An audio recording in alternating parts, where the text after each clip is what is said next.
Hello, all of you beautiful beings out there, and welcome to the stream.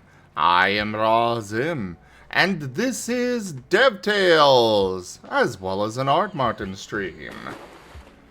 We are also using the TF talkies, so transform me to your heart's content, everyone. But we've got our document for our SCAR system up there in the upper right. Chaos! Kinda. Ducks underscore all underscore around has turned the entire chat into Pokemon.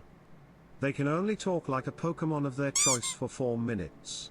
You know, you could at least let me get through my intro there, Ducks.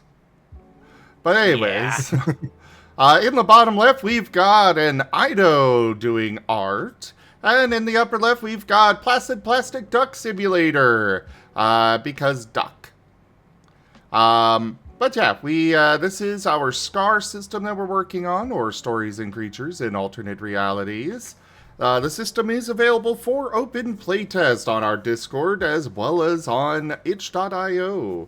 So go take a look at it, let us know what you think. We are very open to feedback on this. But, for now, one thing that occurred to me during our little startup phase here, growth stages. So right now, growth stages give you 2 attributes, I believe it was? Yep, 2 attributes. Yeah. Yep. I am thinking that once the entire group has gone through a growth stage, we should then go ahead and give them, the entire group, a XP allotment. Because, you know, they're supposed to have roughly 100 XP per attribute point after the beginning age, you know. So I'm thinking not quite that much, but I was thinking, you know, once the entire group's gone through their growth stage, they all get 100 XP. Truly, That sounds interesting to me. dankest dungeon. And Ducks Ducks. underscore all underscore around tipped $5. Apology tip for interrupting the intro. No worries, but thank you for that tip, Ducks. Hi, Ren. Oh, hey, I can suddenly understand Eevee.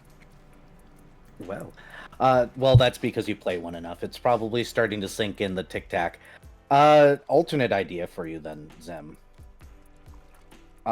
Instead of just an XP allotment, since part of growth stages sometimes come with additional things, like flying or other things, why not an XP allotment that allows people to get those things for free instead? That way we can balance out the bonuses people get from hitting those growth stages. The only issue with that is not everybody's going to get something like that.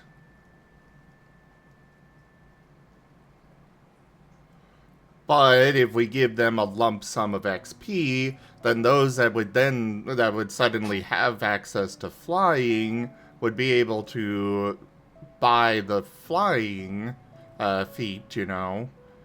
And those that don't get access to anything new just have a, you know, there it is. They can spend it on whatever. And it would also help with some other situations, like I know Octo was very adamant that when Cobalt evolves, he should get access to Aura Sphere for free and stuff, and I'm like, no. This was when he was still in Last Hope, but, you know, Pokemon like Riolu, when they evolve, they immediately get Aura Sphere when they become a Lucario. That sort of stuff is fairly common with Pokemon evolutions. Yeah, so the XP can then be used for that, or that's why it's just XP, you know, a lump XP amount that they can spend whatever they want it on, such as a move or flying or just anything else.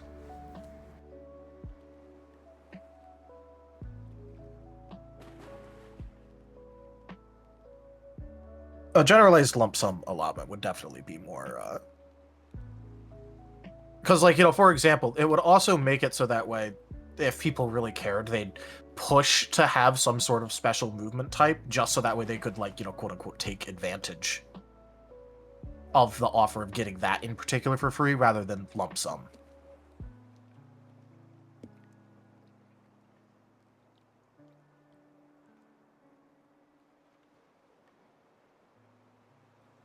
Technically, they should be getting, 200 with that because they're getting 2 attribute points with the growth stage, but By the time you get one, it'll still be within the expected range. Generally, you don't get one of those until you start getting towards like 15 attributes or so. Hello there, Swiss Salamander. Welcome in. Though I don't get your message. But yeah, that was something I wanted to toss out.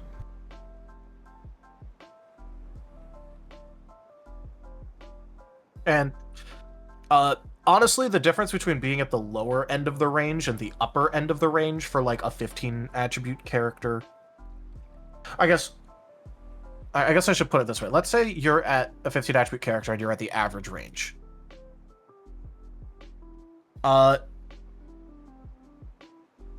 That would put you like, at about 700 XP. If you go to a 17 attribute character, like you get your growth stage, and you go to like the lower end of our recommended range for that, it's 810, for example. Or I guess it could be a bit lower, but like we generally try to stick within like plus or minus 10. So that'd be like 810 XP. 700 plus 100 puts you at the lower end of your new bracket.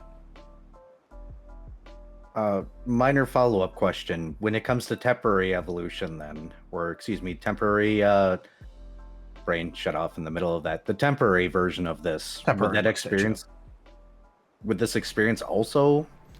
No. This is only for a permanent growth stage. Okay.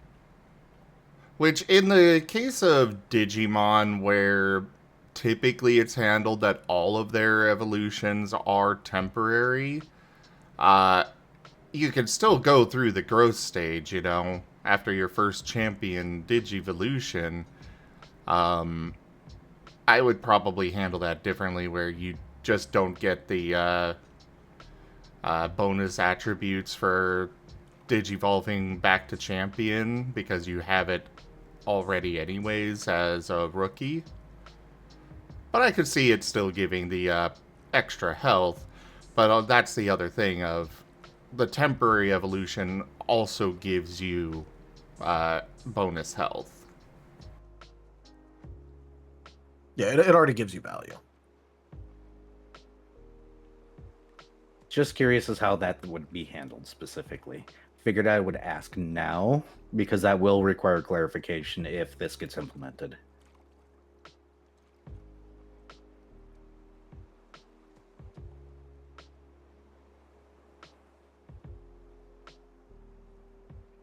And as I said, this is only once everyone in the group has gone through their growth stage. Because we don't want... there's already a gap between players that have gone through it and players that haven't, and we don't want to increase that gap even further.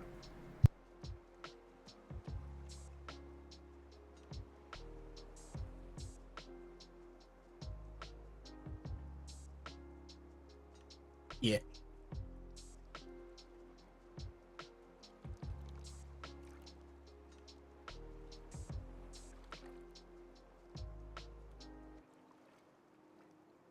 So is this idea approved then? I like it. I'm fine with it. Do we know what number we're going with yet? I was thinking 100, but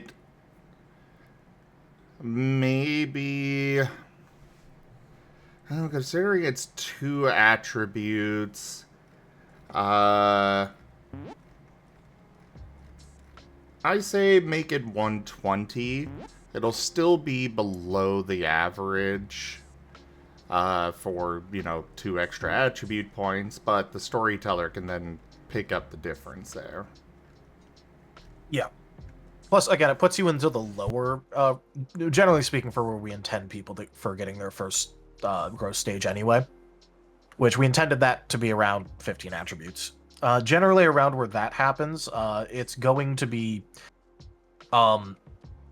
basically putting you into the lower range of your new attribute level anyway, if we go to like 100, 120. So, technically speaking, there's a little bit of slack, but it's still going to be exactly within our, Goldilocks zone.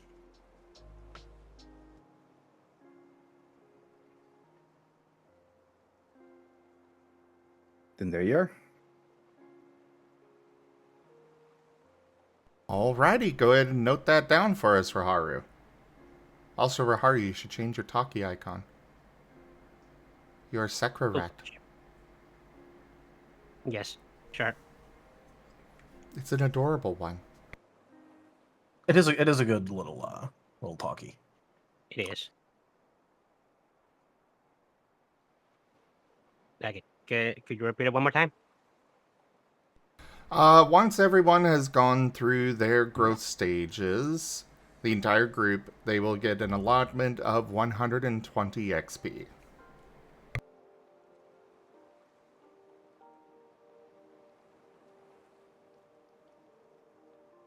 Duke. Mala, you can push that all you want, but it is Sekra Rat. That's what I want. And he's mine, so what I want is what goes. Well, that's it. When you're writing out the specifics, just make sure to include minimum and guaranteed in bonus, so nobody can argue it rules-wise. What? When you're writing it out, make sure to use the words bonus and guaranteed, and probably minimum. That way nobody argues against it. Ah. Key phrases.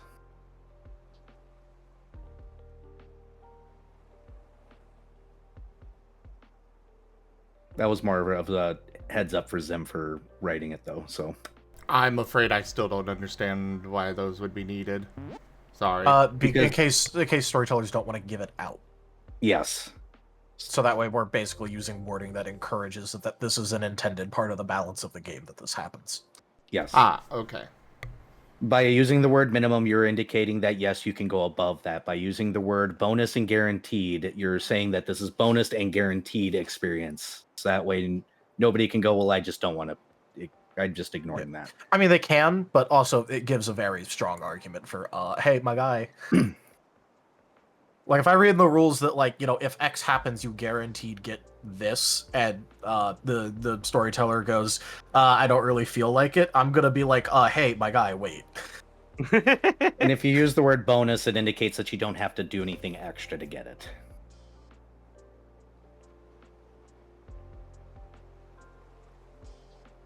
Fair enough. Because I could also see some GMs out there, and had some GMs that will look at, oh, you get this for guaranteed. Well, before you can have it, I'm going to make you do these things. I'm like, but honey.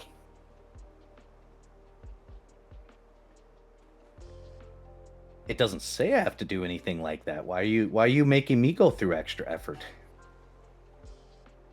You could always just say no instead, because we know where this is going. You're never going to give me the opportunity. Just say no.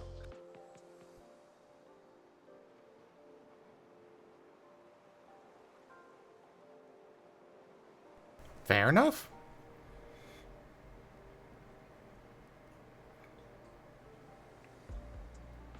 But yeah, add that to the notes there, Haru. Yeah. You have? I don't see it. Yeah, I did. Oh.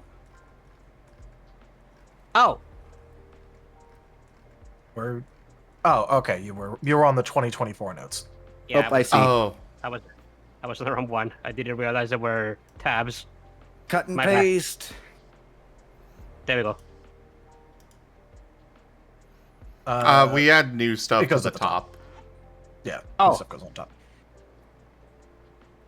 Yeah, that makes way more I'm sense. So that way, the most recent stuff is always at the top. Yeah, so I don't have to scroll through the entire year's worth of notes to find what I need to add now. Yeah, that makes more sense. Alright. But yeah, next up here on the to-do list.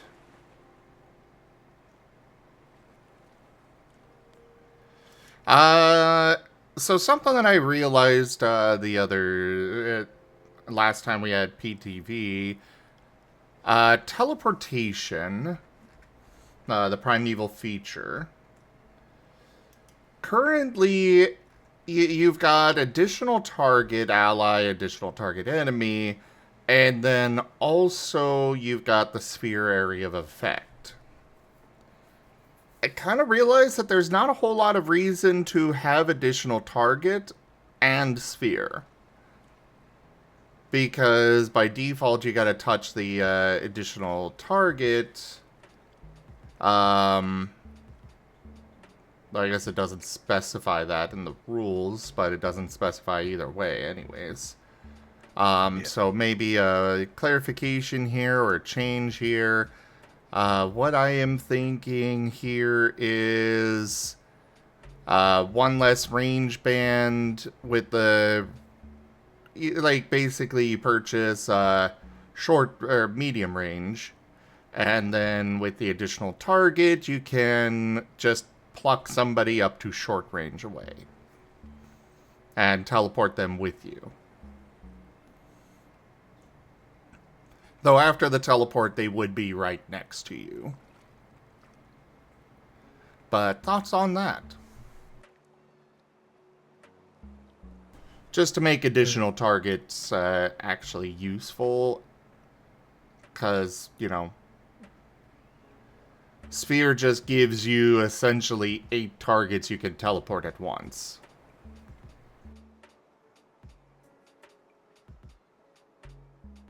Yeah, I mean, that makes sense to me. Yeah, I'm fine with that.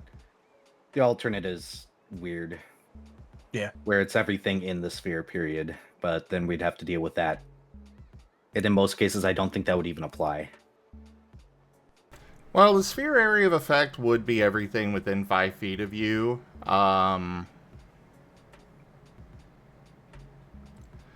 But additional target was intended that you could just bring somebody with you when you're teleporting.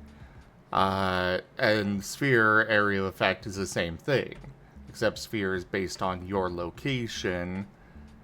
Which I should probably also specify that the sphere is on your Centered location. on you. Yeah. So, Raru, in the notes here, do a category for teleportation, and then tab in to put in all these notes for how we're changing that. Hi, Wing Zero. So, put in clarify sphere is centered on you.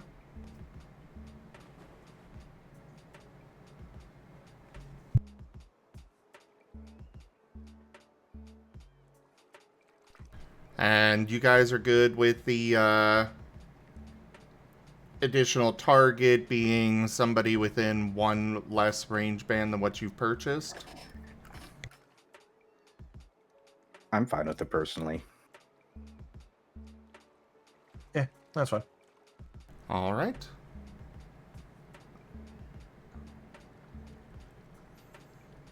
Say that again. 1 less range band. Yes. Yes. Then purchased.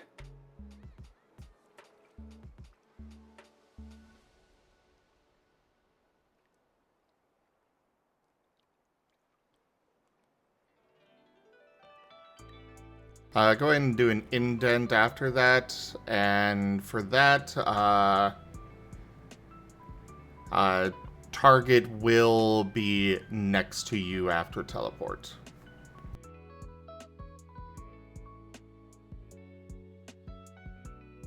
Just to avoid the nonsense of figuring out, okay, I've got this much distance that they were away, and I can put them this far away, blah, blah, you know. We'll just standardize that. Just make it easy. Yeah. Yeah, that makes sense.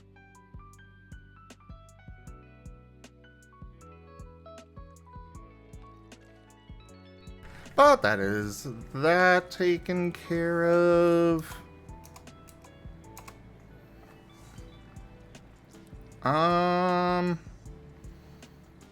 Then we've got the stuff that you were talking about there, Era, so I'll go ahead and turn the floor over to you.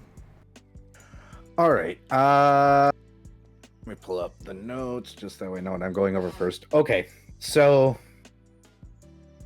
over in the primeval feature of shapeshifting, we have grow and diminish with the question mark.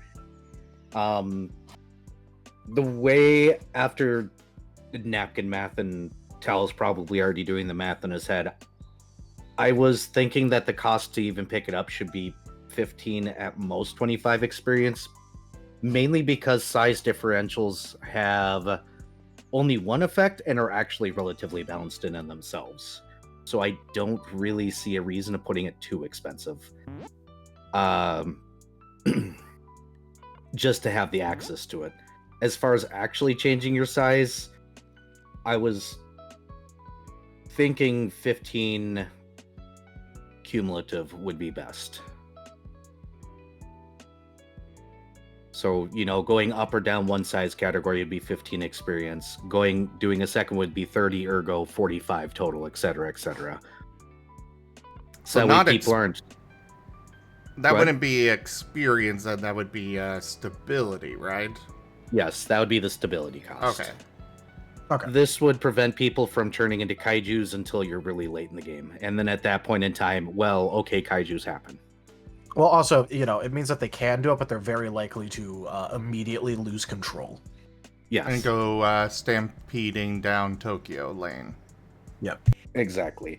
I don't, so since it's pretty self-contained, 15 would probably be fine to IMO for its initial purchase cost. Also, I just had a very similar ADHD moment that you did last night, Zim. Oh. Yeah, and I was talking about going down to Tokyo, and then I thought about like things that also like have place names, and then for some reason I just got the song "We're Gonna Rock Down to Electric Avenue." And now we're going higher. Oh no. Oh no, you've dragged them all onto the ADHD train there. I dragged them all down to Electric Avenue. I'm a living jukebox. You can't say words without some song hitting my head. So, yeah. This is normal. It's just this one happened to like particularly hit me for no reason really hard right now.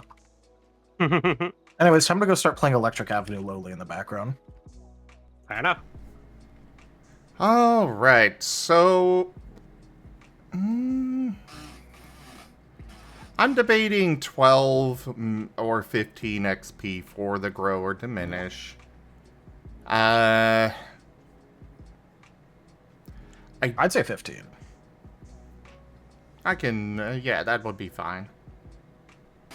Yeah. The main reason I'm going with 15 on that is, I don't know what it is, but like, this seems about as like useful. It's useful, but it has some downside to it that can be taken advantage of.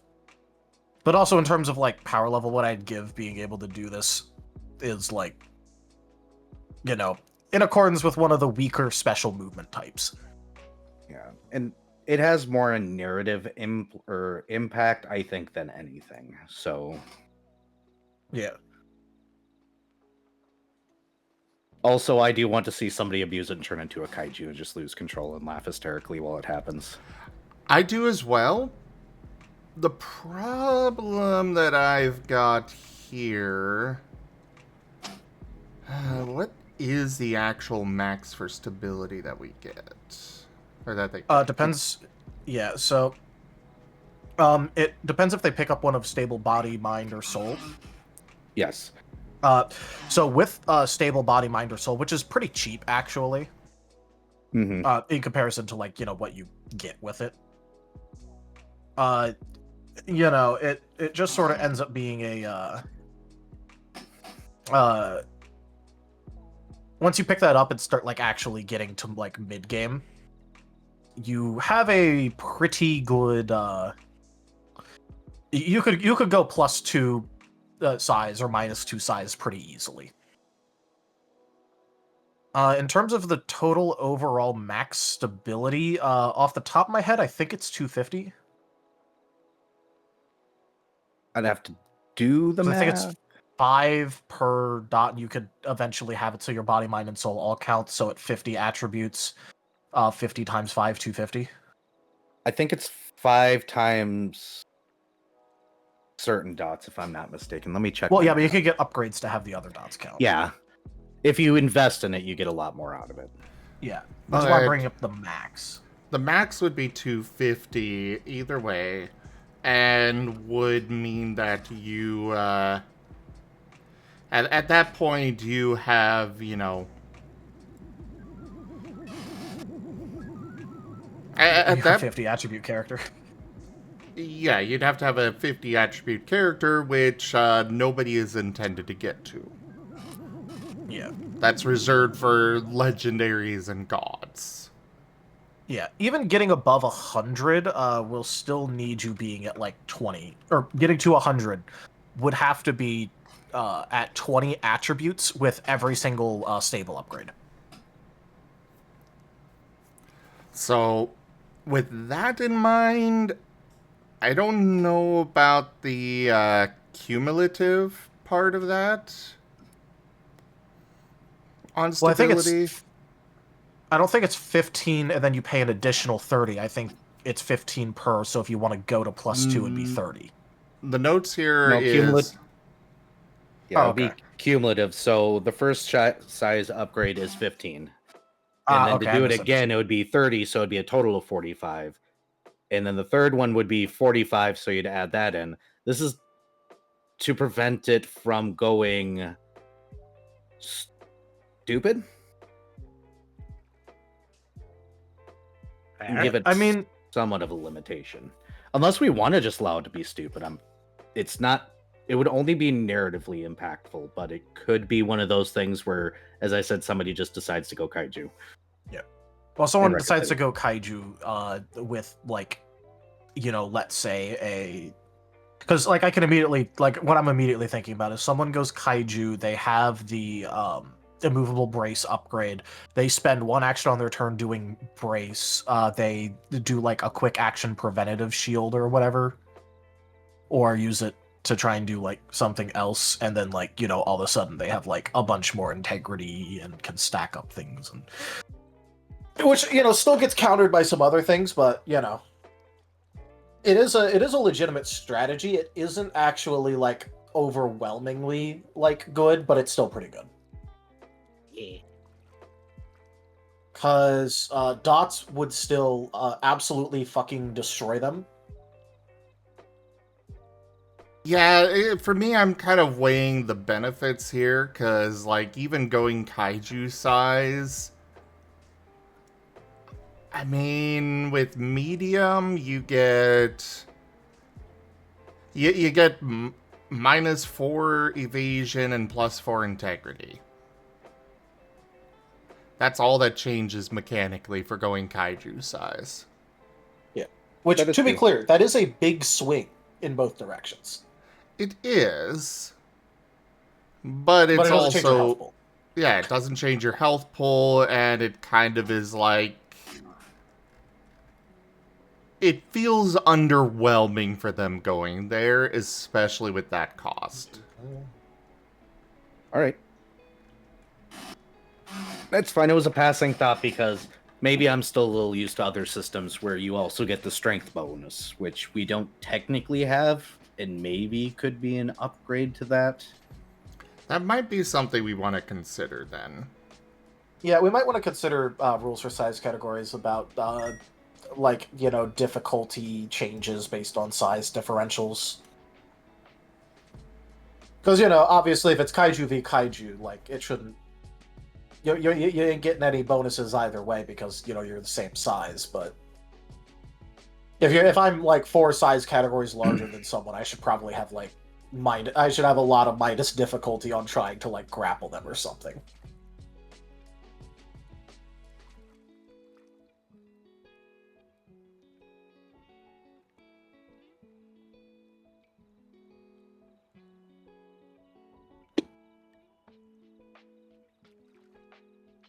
We also don't want it to be too complicated, though. So Well, yeah, Yeah. but you know, it's just it would probably just be difficulty changes at certain like breakpoints.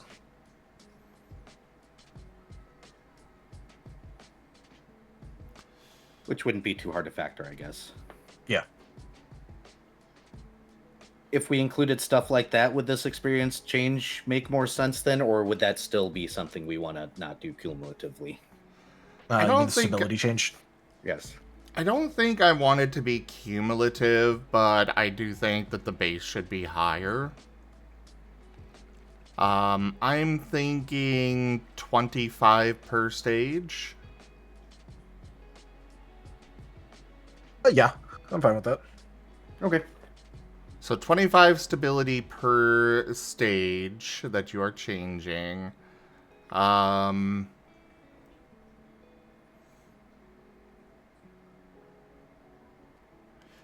And then, because that way it makes it accessible, but still dangerous.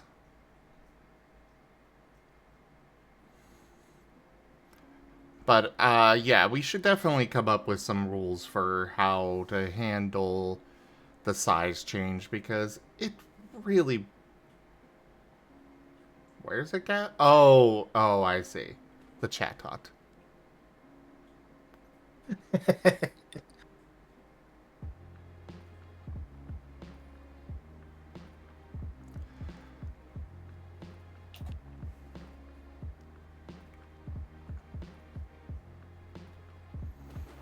I'll add it to the to-do list. Additional size categories.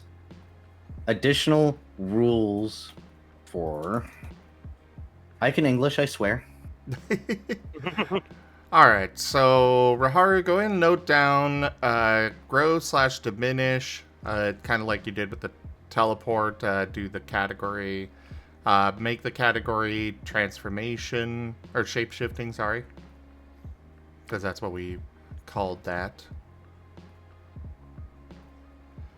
25 stability per stage you are changing, perfect. Put down 15 XP for growth/15, yeah. For growth/diminish.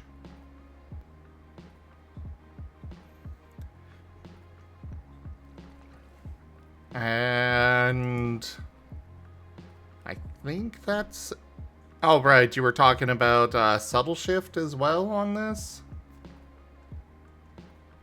Yeah, the subtle shift thing, when I was trying to set it up, either I'm misunderstanding how things are written or I got it right. It may need to be rewritten anyways because it was a little confusing, but is it 10 plus 10 per dot? Yes.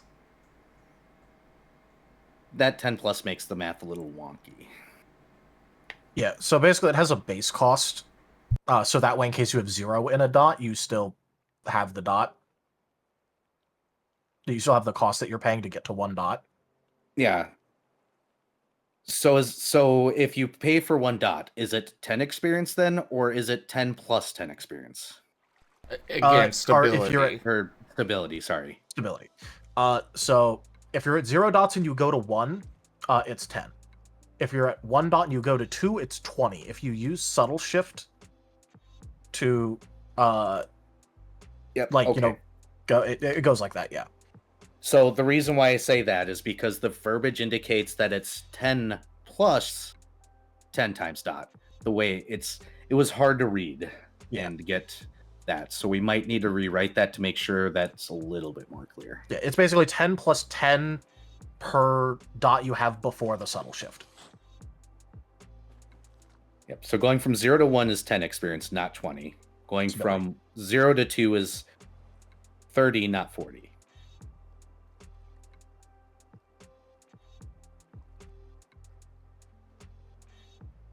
All That's right. what I need to know, because the way it's written was kind of indicated it's 10 plus. I would be okay with changing it to changing the wording to being more, well, the same as what we have for skills, for getting, spending XP on skills. Yeah, that'd probably be for the best. I'm probably going to consider that a hot fix and just do that real quick. Was there anything else you wanted to change with this, first?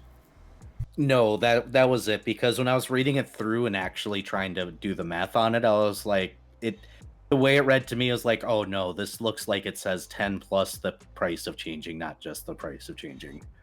And now I know for sure it is the price of changing, but that was if I made that mistake.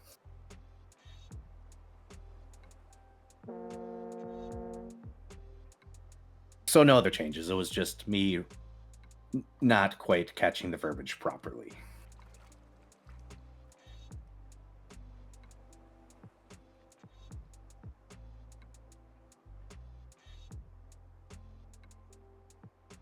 Marcus right there.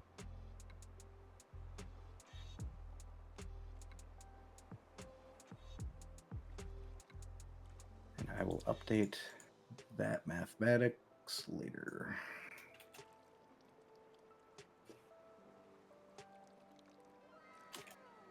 Yeah, this is always the hard part about doing,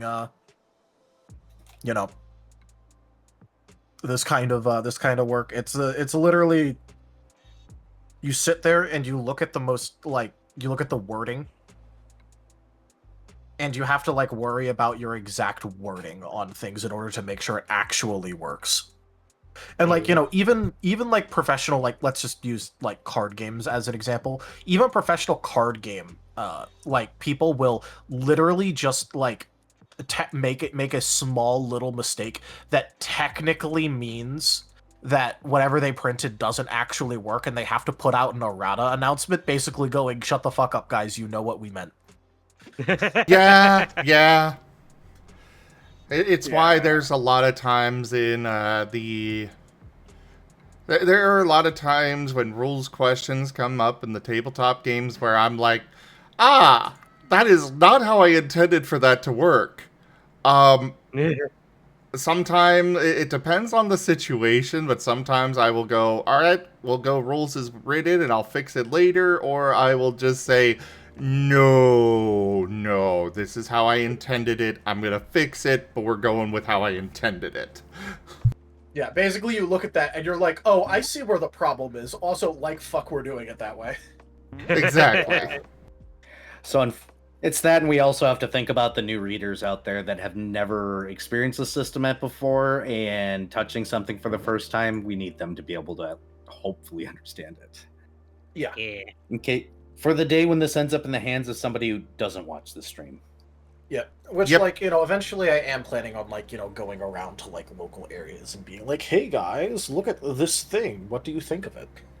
I've actually started spreading in some of the game groups I'm in, where I'm just like, hey, if you guys ever decide to change systems, take a peek at this. So yeah, I mean, I've spread it around in some of my games, just my game groups, but well, considering my old group and you know how insane they are, well, I mean, I don't know if I'll actually ever end up getting usable data from them besides, hey, this is broken, and me going, lol, I know. Yeah, I'm just tossing into people's hands in games that I'm not actually intending to be in. So that way I can see it, but none of them have taken it yet. Maybe one day. I am aware of I believe there are about 3 games of this that I'm aware of that are running outside of ZGF altogether. I don't know many details about them, but I am aware that they are running. Granted, a dedicated player group can make any system work if they try hard enough. Yeah. But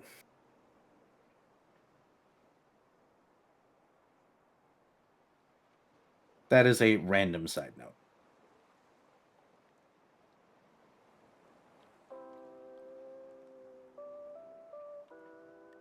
Alright, so that is subtle shift taken care of.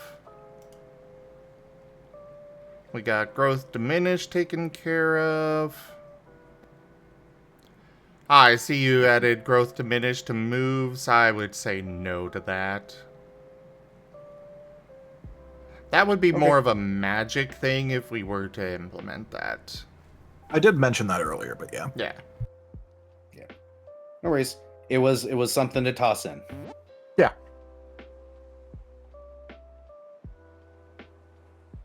As long as it's a radar or on a radar. I don't care which radar, just a radar. Yep. To be fair, we're also planning on putting things like, you know, making a static emplacement defense inside of the magic. So like that's an intended magical effect as well. Okay. Because I know that's one that people have asked a good bit for. Displacement's good, okay. Greg's cool, okay. Drugs are bad. Okay. Yeah, no Night in the Wood fans out there. Be gay, do crimes. Yes. I was about to say that's like the only thing I know from Night in the Woods. To be fair, Be gay, do crimes. be gay, Matt do Greg rules, crimes. okay? No, Well, but Greg the other rules, one, okay. the other one, actually, I know a second one. The other one I know is the my dad taught me how to throw knives to be less gay. Now, now I am gay can throw knives. Whatever the actual full quote of that was. I love Greg. It's just like, you know.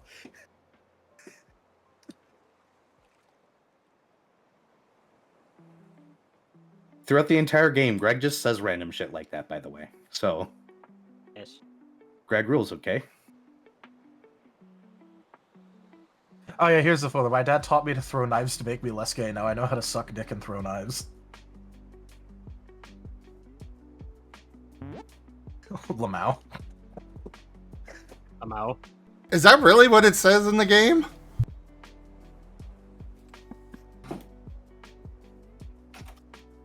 Let me double check. I don't know, but Yeah. I'm seeing like images where it's acting like it does. Like Because with the he's been text memed bubble a and bunch everything. too. Yeah, because like, you know, I'm seeing images that like, you know, it acts like it's in the game. I know there was something similar that he said about that.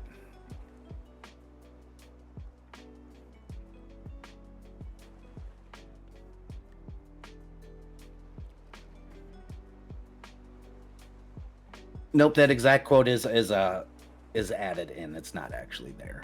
But he Oh, okay. says some very interestingly similar things. Okay, so basically it's not actually in the thing, but it's indistinguishable from it not actually being in the thing. Yes. Because Greg rules, okay? But we should probably get back to things. Yeah. Dev things, yes.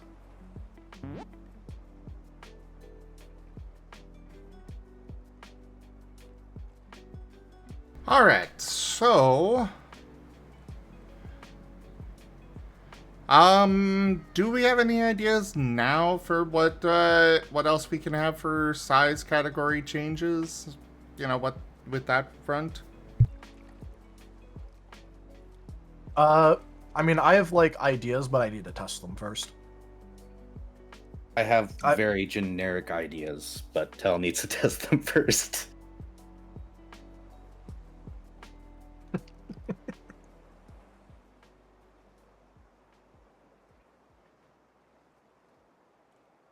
It depends on how broad we want these changes. Do we want to talk or have it touch a lot of physical things and have like a list of things, or do we want to keep it a little bit on the shorter end or the easier end?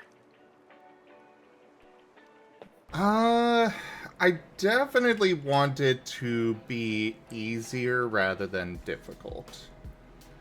Because we don't want a situation of it just being too complex and people never use it because of that.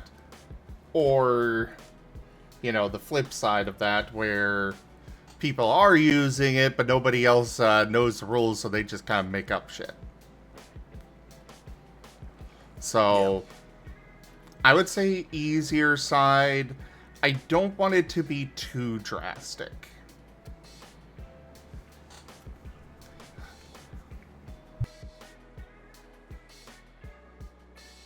Because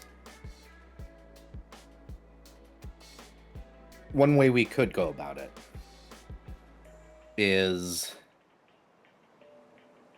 Oh, we do need to talk about how bulk changes the slides. We can add that to the list. One thing that we could do. Well, I'm okay. I do want to say I'm okay with just tabling this discussion for now and coming back to it next time after some thought. This isn't a... We can get the idea, the basic stuff down and then workshop it for next time. Just wanted to throw that out there real quick. Well, a basic idea would be to take certain physical things and have them increase as you grow in size, and then recode our brains a little bit to look at the skill sheet as you would Pathfinder. It'd be like, well, which of these skills are more dex-based, and have that reduce as you go in size, and then flip it for things. If that makes sense. It makes sense. I did think about doing that, but I'm also not like the most in favor of doing that due to like a couple of things with it, but we can at least look into doing it. Yeah. Because if we're going to try and keep it easy, that is an easy path, but it will introduce nonsensicals. Yeah. Which, like, you know, it's the reason why I said, like, I have ideas, but I need to test them.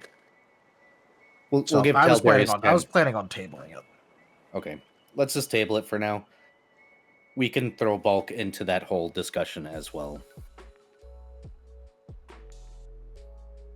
I don't really want to mess with bulk too well. Bridges to cross later. We'll let Tel touch things and experiment. Touch. Taldarius, I give you permission to use the lab. Ooh.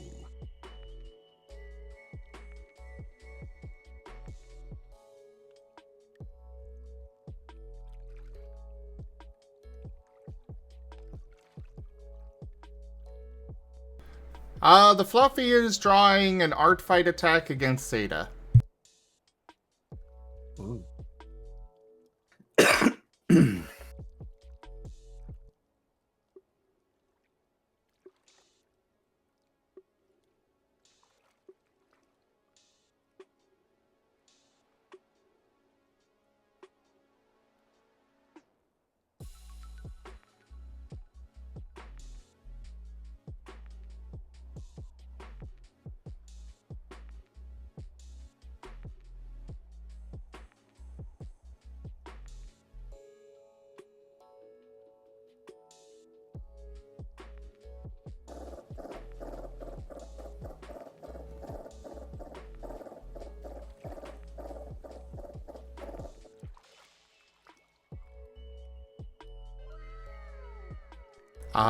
But anyways, was there anything else to bring up before we move to the, going through feats again? Nothing right now. My last week has been a thing, so didn't get too much done with the perks. They're still in process. Yeah, and I've mostly just been doing, well, you know. Me and Tel with our heads down.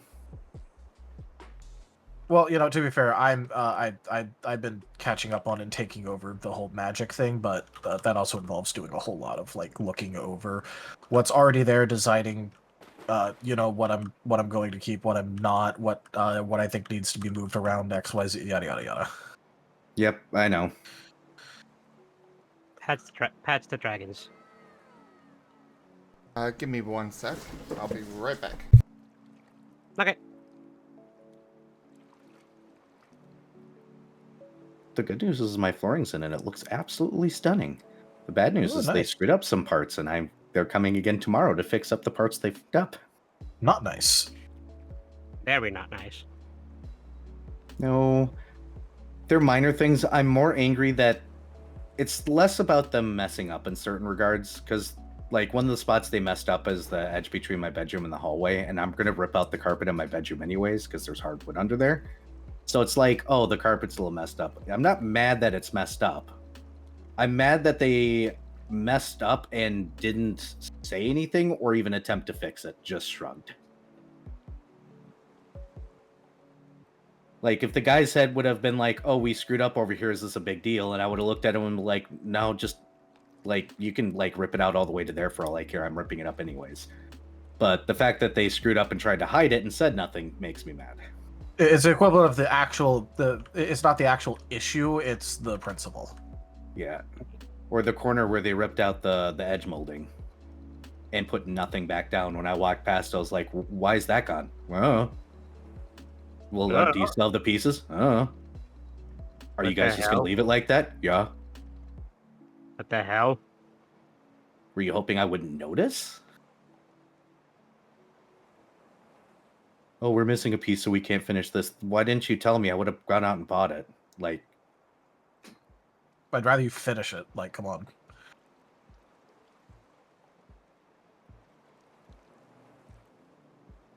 and finding out my vents didn't fit in half the house suddenly because they didn't cut the mold or the edges right.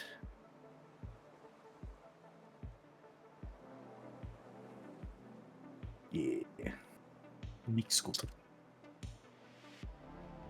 I'm hoping it's all fixed tomorrow. And I'm hoping they do it very quickly because I just don't want them in my house anymore.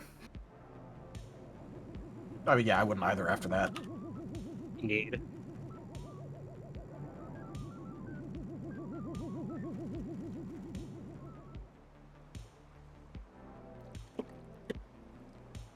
It's okay. Once it's done, and then I can go on to the next headache.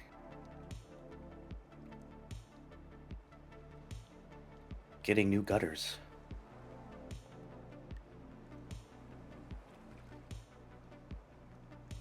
Do you guys want to hear a terrifying number I got from a gutter person? That I'm obviously not hiring? This guy told me $10,000, but he would do it for $4,000.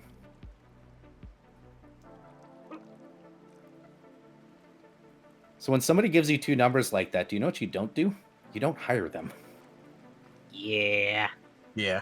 Well, our regular price is this much, but I'm going to do it for this much. No. No, you're fucking not. That is your normal price.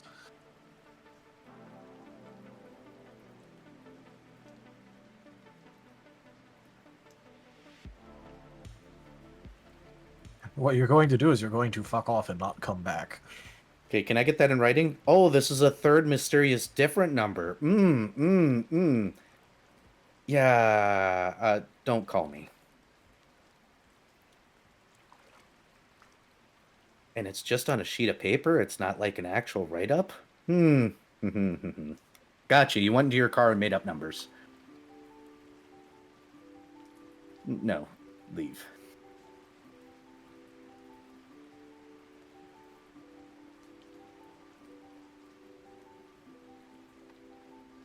It should be epic. As I said, the floor does look stunning. It's just a few areas where they screwed up and didn't say anything. And some of them are actual things that I want them to finish, and other things are like, why didn't you just say something?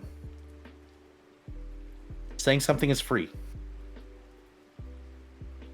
Because they'd be worried that they'd have to take responsibility for it, even if they're the ones who fucked it up, because they don't want to take the responsibility. See, the problem is that I spent several hours on the phone with, Lowe's complaining on multiple levels instead. And yeah, you're going to be held responsible now. Yeah. By people who are probably going to be less happy than me. And have actual power over you. Yes. Which was even more of a hassle, getting the right person to actually answer their bloody phone. So eventually I had to go the other route that I don't like doing. I don't like doing those things, just to put that out there. But after calling the lady that was supposed to call me back 5 times and being told she'd call me back right after this client, and then being told, well, she'll call you back in 48 hours, I called corporate. Yeah. Yeah, at that point, I don't blame you. Because no offense, what does I'll call you right back after this client mean? I'm not. I'm going to call you back after this client. That's not I'll call you back in the next 48 hours. If you're going to call me back in the next 48 hours, just say I will call you back in the next 48 Yeah. hours. And then I'll I be guess it's like, not what okay, I guess it's not what it's supposed to be, but what it actually means is I'm not calling you back. yes. Alright, I am back. Sorry about that. Welcome back. Go back. Welcome back. Rex got I was home, complaining. so I was giving him some loves. Oh. Yeah, we had a complainer on our hands. I heard.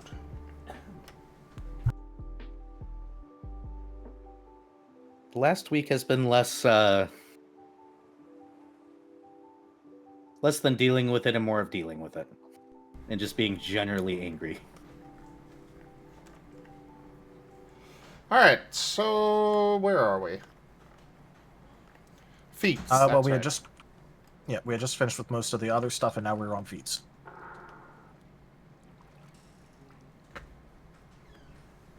And now my phone is getting blown up. Nice. We love that. Try and do something important, and then your phone goes. Wah, wah, wah. Yeah. Alright, so we were on... Looks like we just finished Mythical Wrath. We had finished Mythical in general, I think, yeah. And we stopped Yes. because we were out of time, and we were like halfway through now. Yeah.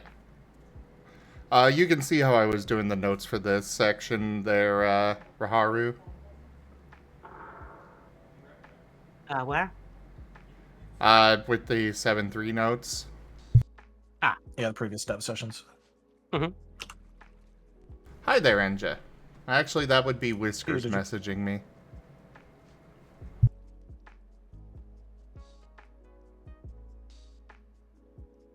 Apparently, he's exploding our belongings. Oh no. Oh no. Alright, so, Herbal Remedy.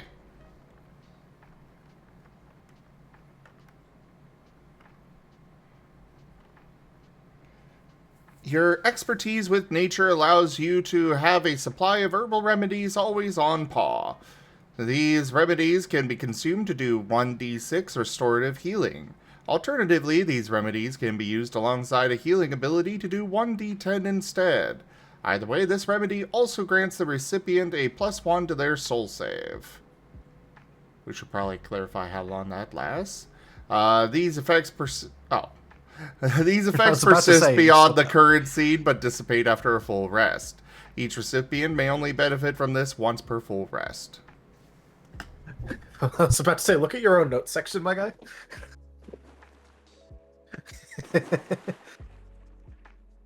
Anyway, yeah, no, it's just generally really good. It gives you healing, restorative healing. And gives them a plus to soul save. So like, you know, it's just good in general. Although I guess one thing that could be a nice little thing is if you use it with a healing ability, it will give the kind of healing that the ability gives.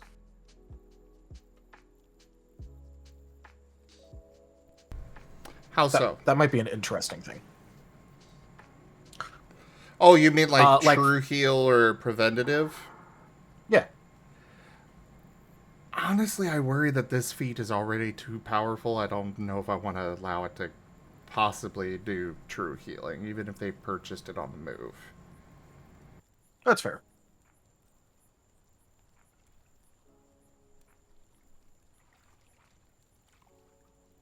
It is pretty good anyway. I was just saying if we were gonna like buff it, that'd be like the interesting idea I had for it. You could always just forbade true healing with it, but add in preventative with a move, though. To give it some level of versatility. I mean, it already has the versatility with the soul save. Yeah. You know, essentially a permanent +1 to soul save every day. No worries. Otherwise it's fine as is. Yeah. Yeah, it's really good as is anyway. I was just saying, like, that would be the only thing that... If we were going to buff it, that would be the interesting thing for it, in my opinion. For me, if anything, I'm considering, nerfing it. But All right. Well, we're giving everything else around it a spruce up anyway, so it's going to stand out a lot less.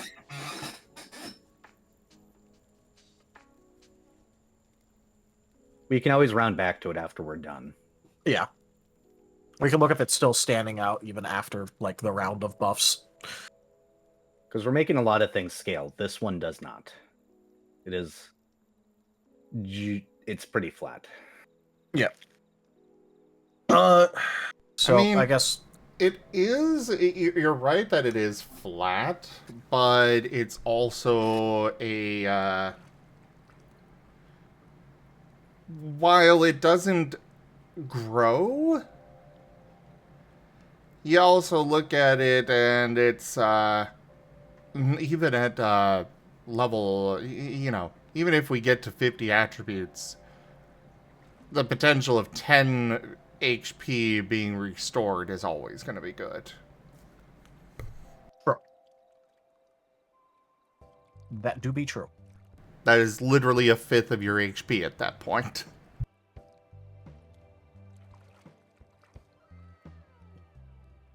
So yeah, we can always come back to this one and see how it feels after we're done.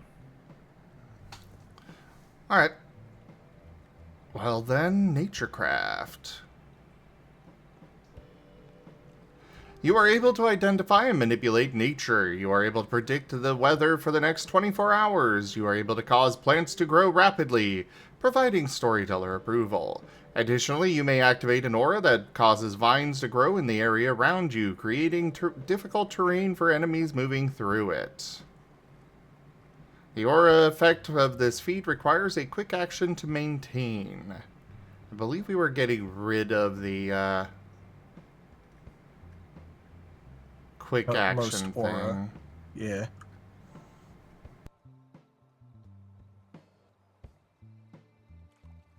Besides, it literally just gives difficult terrain. I mean, I guess for the aura effect of it. Yeah. I think this one is good. I mean, it's got the scalability with the aura, because, aura range. So just remove the quick action to maintain? Yeah. Oh, goodness gracious. Right. Sorry, meds. What's the name of it? What's the name of the feat? Naturecraft. Naturecraft. Also, you can remove herbal remedy from the notes, as we're not doing anything with it. Yeah. At least not yet. Yep. We'll circle back to it later if we actually do want to do something to it. Yeah.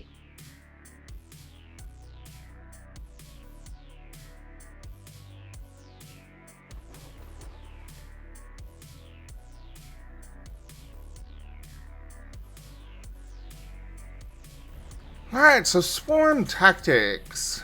When an ally is within 5 feet of your target, you receive a bonus die on your first accuracy each turn.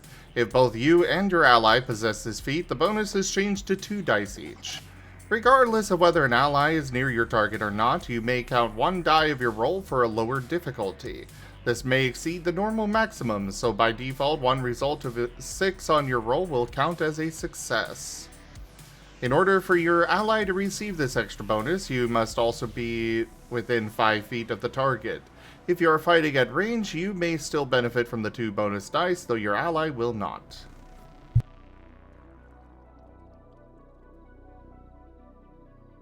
So, first thing that I notice is that it's complicated to use. Yes. It has multiple if checks. If. So, we should definitely simplify it somehow.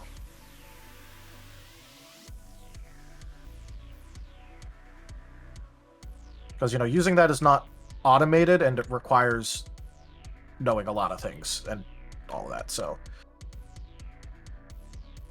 obviously the intent for this is it's to be a, oh hey, if we are swarming you, I get a bonus. My proposal is making it check for flanking instead. First of all. So my idea, this is essentially pack tactics. That was the inspiration for this. I don't know about requiring flanking on it.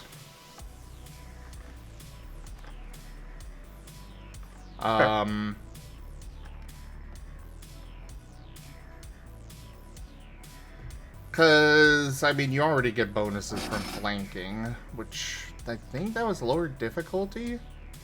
It's -1 difficulty, yeah, on accuracy. Yeah. So...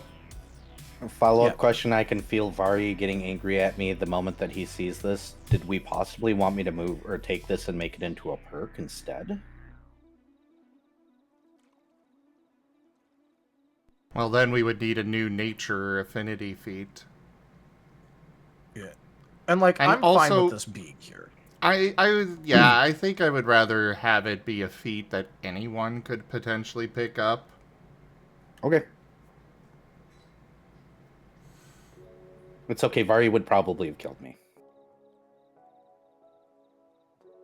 Yeah. So, you know, just thinking about it. Maybe if instead of it being a check to see, for example, if you do or do not have the feat for the bonus, it could give extra bonus if you're attacking a flanked enemy instead. That way you're not doing, like, you know, feat checks with other people a ton on it. You know what I mean?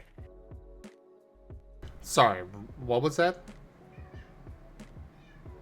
Oh, I was just saying that, like, you know, instead of it being like you and another ally have to have this feat for it to function in the upgraded form, we could have it be, you know, if you're flanking an enemy, you get the upgrade of, like, the additional dice. To remove the feat check. To remove the feat check to remove a layer of complexity. Instead, it's just, okay, am I flanking? Yes, no. So it'd be you get additional dice if an ally or an ally that lightning is within was 5 right feet. fucking there. Holy shit. And it'd be 2 if you're flanking. I hit a tree in the woods.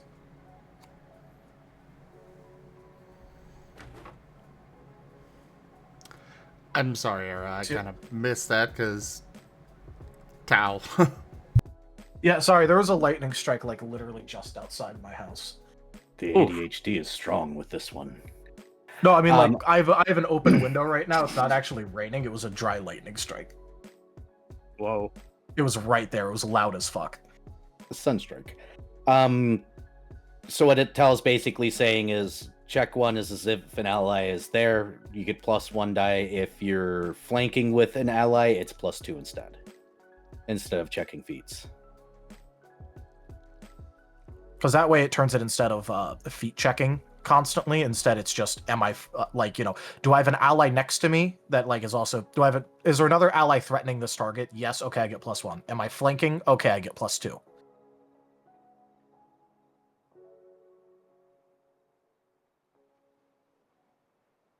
Does that make sense?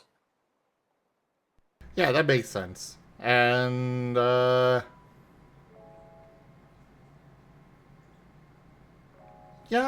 I think that would work.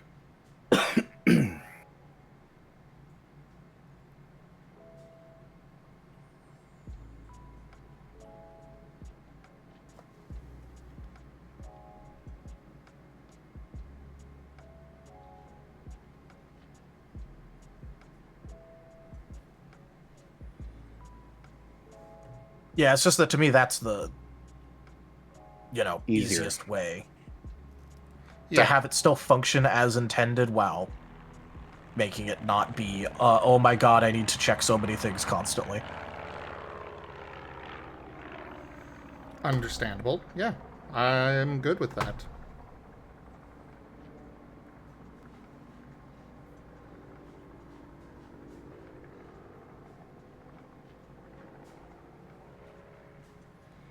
So go ahead and make the notes there, Raharu.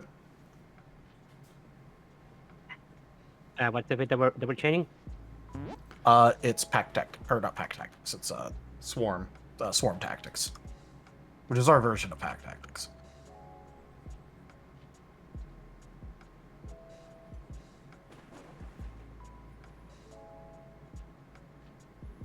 All right. Say the changes one more time.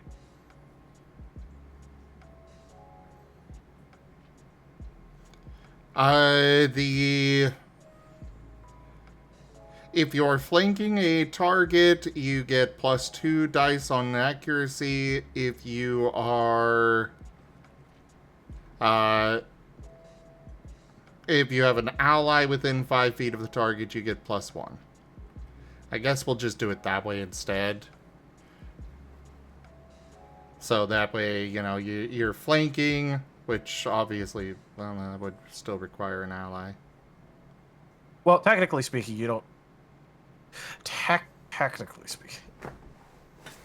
But yeah, What? technically speaking, I think flanking works if even if you're not like technically an ally, it's just if someone else is threatening. So if you're doing a Mexican standoff, you can still flank someone without it being an ally. Yes, technically. But more or less, Raharu, if an ally's within, or if somebody else is threatening, or yeah, if an ally is threatening a target, you get +1 die. If you're flanking, you get +2 with an ally. Yeah. I guess it does say same team, so I guess it wouldn't work if you and someone else that you don't like are on the other side of people. Technically, in Pathfinder, Kinda you can funny. do a flanking conga, and we call those interesting. Well, we're past the 15 minutes, right? Yeah, Yes. we call those a flanking puck. Yeah. We can still do that here, but it's also like the easiest way to fucking die from a line spell immediately. Because you could just have it not damage your allies in the line. But it's funny to watch all the rogues getting a nice, neat little line for themselves.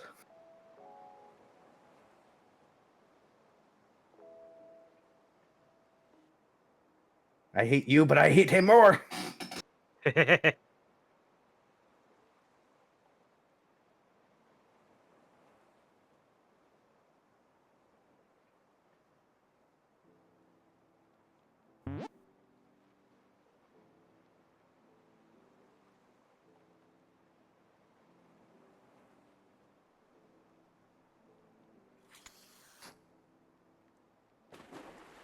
Alright, so next up we've got...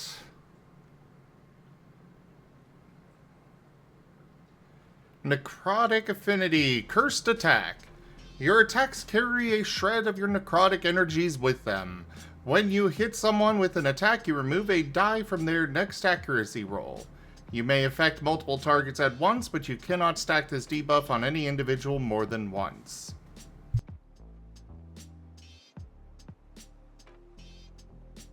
Okay.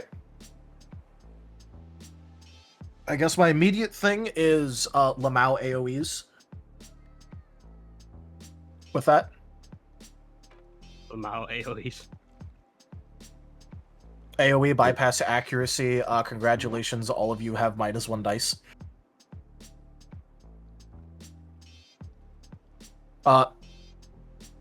However, the other thing that I'm thinking of is a single dice.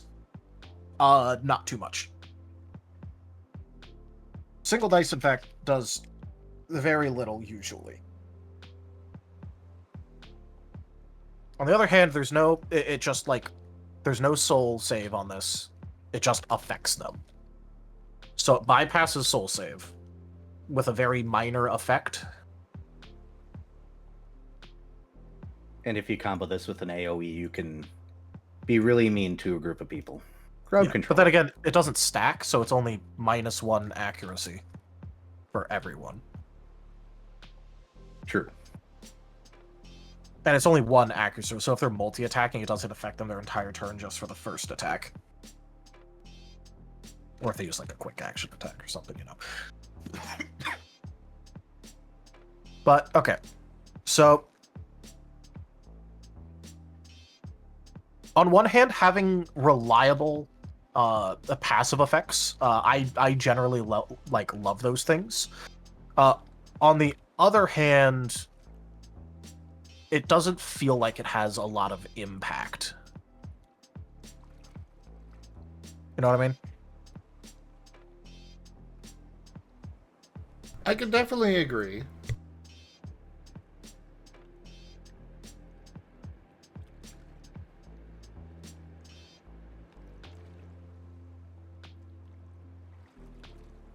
So the question is, how do we give it more impact without it being too much?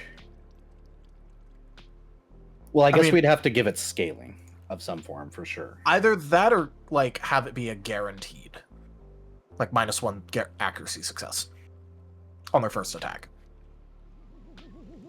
Or both. Well, okay, I guess let's think about the thematics of this. This is like, you know, I do an attack and I've imparted some sort of cursed energy into you. Which is like, I guess maybe not like, I'm going to say like draining your strength in some way, even though it's technically accuracy.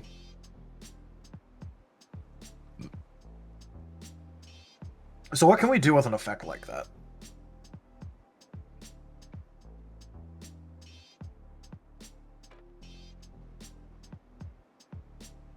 Well, an option one option would be to have it linger.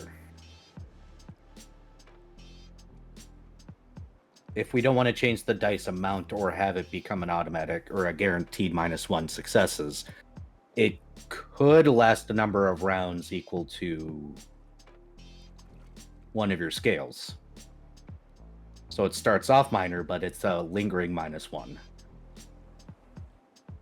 And even though it doesn't stack, that's something you can pin on a target as an option. Yeah, but then they that runs into the kind of more diminishing returns kind of thing. Yeah. Because, like, on the one hand, as is, you get bonuses from this every turn. But if it just sits there forever, then... oh, well, now it's got no use. I mean, if we want to do, like, something neat for the user, you could always have it be, like, you know, for example, make it so that way attacks you make against individuals affected by this have the lifesteal trait.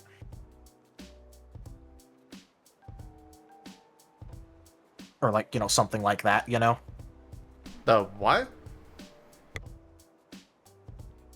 Like, you know, like let's say you do an attack against them. Like, you know, you hit them with you hit them with, like, you know, a bonk ability or whatever, like, you know, a move. Like, what if they're already affected by this, instead it gives them, like, some sort of small other, like, positive bonus for the user instead. So that way they feel rewarded for attacking someone that they're already affected by this.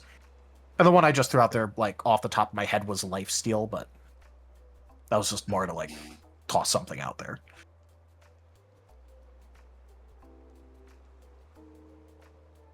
So, like, let's say I hit someone with cursed attack. Like, I hit someone and I apply cursed attack to them. And then I hit them again. What if, like, you know, after the initial hit, once I've imparted it into them, I have lifesteal?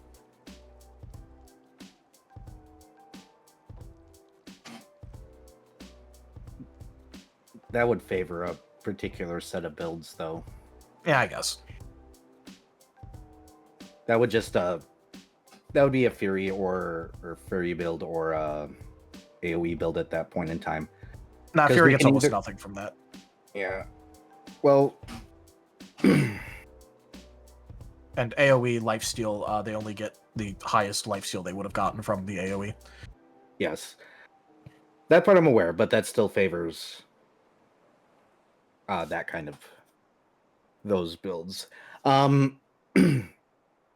It really depends on which way we want to push this then. Yeah, I'm using it more as like an example than like I specifically want this. Yeah, I understand.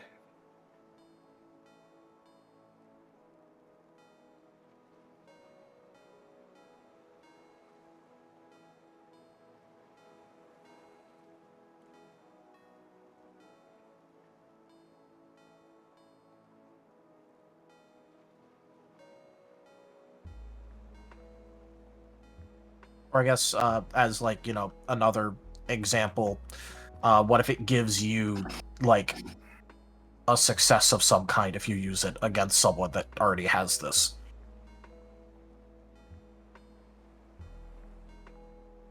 I think I could get behind guaranteed success. I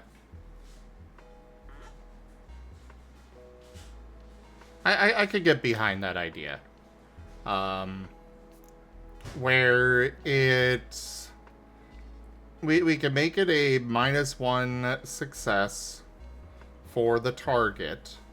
And then, if they already have it on themselves, you get a +1 guaranteed success. Yeah. Obviously specifically against targets that already have this applied, but yeah. Yeah. Okay. And will this like be one of those feats that's going to be good in the long run? I mean, yes, because this is like a give and take. It doesn't... I guess I should say it's obviously more impactful early on, but this is still the equivalency of I hit you, I minus you and I plus me, and that's always going to be like a decent enough effect. All right.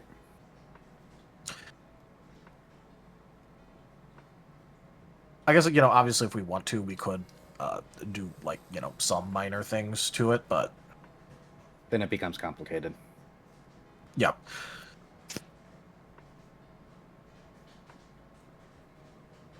So like I'm not too worried about it. At least currently. So enemy gains a -1 success on their next accuracy roll. You gain a +1 success versus them if they already have it. If they currently have it, yeah. Yes. Yeah. Yeah, if they have it applied to them currently.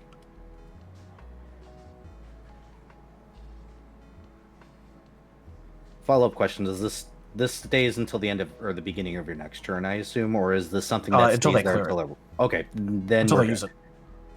Then we're good. If they aren't attacking, then, well, you know, they already have it on them, so, burr. Take your bonus.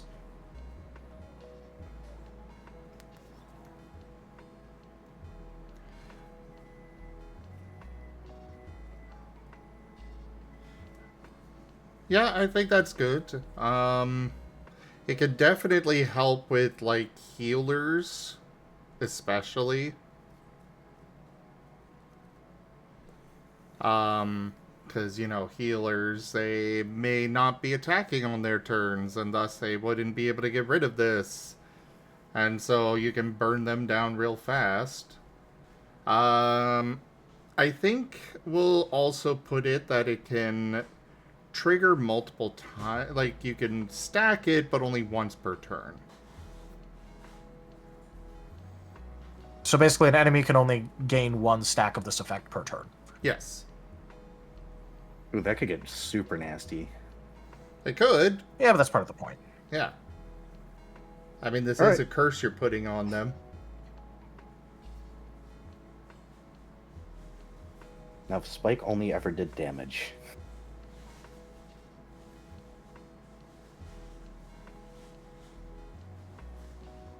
All right. Yeah, that's fine.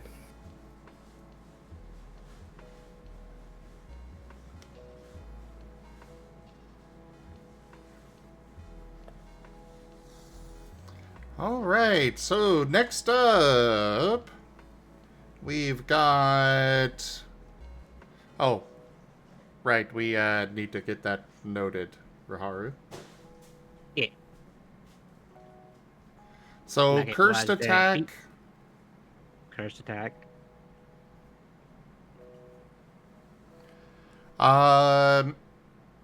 It will be -1 accuracy success on next attack.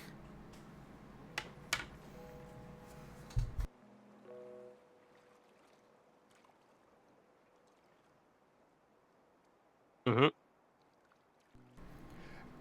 If you hit somebody afflicted with this, you get +1 guaranteed.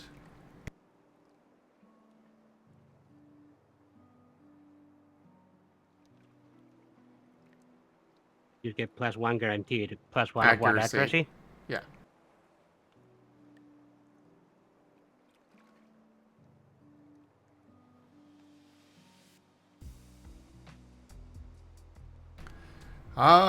And you can stack this, but only once per turn.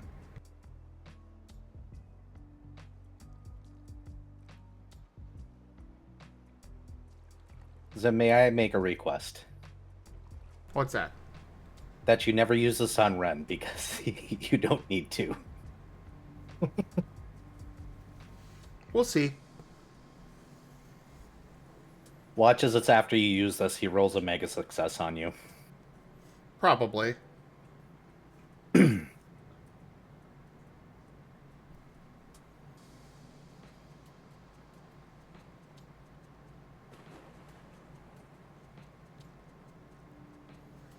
That Renamon has the weirdest luck.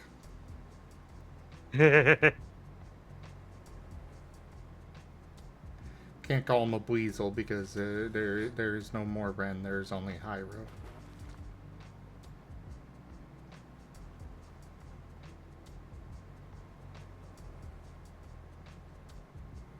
As a matter of fact, I'm gonna go check something real quick. Okay. Who's he using today?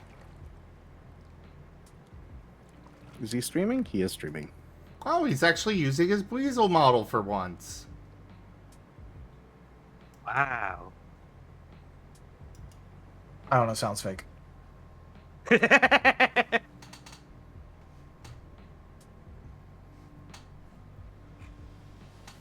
Yeah, it's just because he's got the model, you know. He doesn't have a Renamon model yet. I'm sure if he did, he would be using the Renamon only. Oh, yeah. Oh, that makes sense. That tracks. The funny thing is, I thought Renamen weren't cute. Well, they are cute. It's just that he doesn't find them cute. Exactly. Yeah. So is he trying to be not cute to himself? I guess. What's his end goal here? You guys are never gonna let that go, huh? No. No. No. Why would we? It's funny. You know what? He has a road out. I'm just saying, if he's not going to stop us, we're not going to stop. I'll tell you what. I will stop doing it when it stops being funny. Fair enough. Or until he, like, legitimately wants us to stop. Which he doesn't. Yeah. Fair enough. Yeah, one thing I can say for sure about Ren, he is not one to hesitate to pineapple things, and I am very proud of him for that. That's good to hear. Yep. Because consent is important, everyone. And then I'm over here with Mala, who I don't think dislikes anything, so I don't expect to ever hear that word. No, he's used it once. Oh yeah, with his original... Yes. I won't continue, but yeah. That is the only time I've heard him use it. Yep.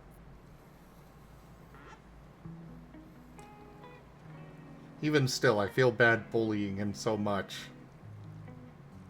But at the same time, he literally wants it. I was about to say I did, but he literally wants it.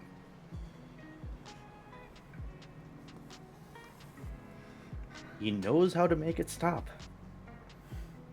He also makes it really difficult to give him praise at any time because that immediately inflates his ego to a point where it's like, yeah, I regret this. Hey, I've told him to be a good girl for a while. There was a couple of weeks where he was a good girl for y'all. Yes. That was literally just a flex on my end. I was just like, be a good girl for the next, 2 weeks, and I will tell you when to stop. Why? Because I want to prove that I have absolute control over you. They didn't ask why. That was the reason, though. I don't know. But anyways, Grave Tenacity. Go and read that one, Tao. Okay. Grave Tenacity. When you have already been touched by death, it is more difficult to keep you there. You are immune to the unconscious state when downed. Additionally, you are able to take one standard action per turn while winded without the exhaustion penalty, but doing so will cause you to suffer an additional point of damage instead. Basically, you can't be knocked unconscious when downed. And you are able to exchange the exhaustion penalty of taking a second standard action and exchange that for damage instead. It's Die Hard. Yeah. Kind of, yeah. It doesn't expand your death range at all, but, you know, it kind of doesn't need to. Being immune to unconscious is really good. Wow. Yes. Wow. It does mean, though, that when you fall, you are not getting back up. At least through standard methods now. Yes.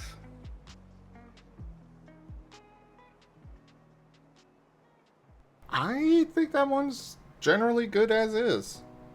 I mean, look, I literally, like, want to pick this up on people literally just to make them immune to unconscious. That is, like, a really good effect. Yes. Very in particular, it is a very good effect. Its only downside is that you're still a target while you're technically dying. Yeah, you're still a target. People don't know that you're out, like, almost out and almost dead. And it also makes you burn through your health bar faster if you want to be taking all of the, you know. Yes, but it's still extremely good because you're effectively opening your HP pool higher. Yeah, you're maintaining your effectiveness with your HP pool with, but you know, in exchange, you know, health is a resource, but it's not. It is not all health is not made equally. No. So I think that one's perfectly fine.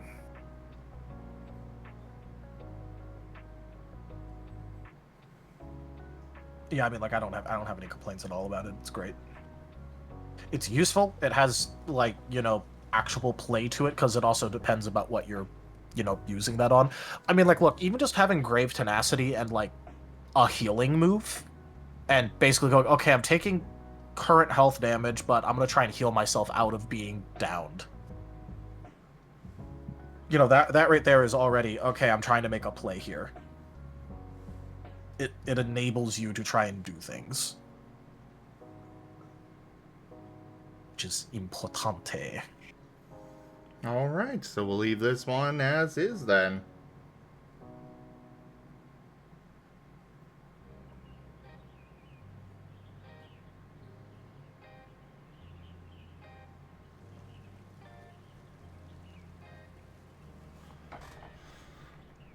Yep, Next it's up, just good. Shiver of the Grave. Your connection to the grave grants you particular familiarity with deadly threats. When entering a scene, you are able to sense various dangers from any enemies present. You get a sense of danger from enemies that have abilities that are super effective against you or an ally, as well as abilities that are particularly threatening. You are able to use a standard action with an appraisal or survival check to determine which enemies have strong attacks against which allies. Whether things are dangerous or not is up to your storyteller, and be aware that particularly strong enemies may either be too overwhelming to determine specifics or be able to mask their abilities. I mean, you know, it's a Pokemon ability.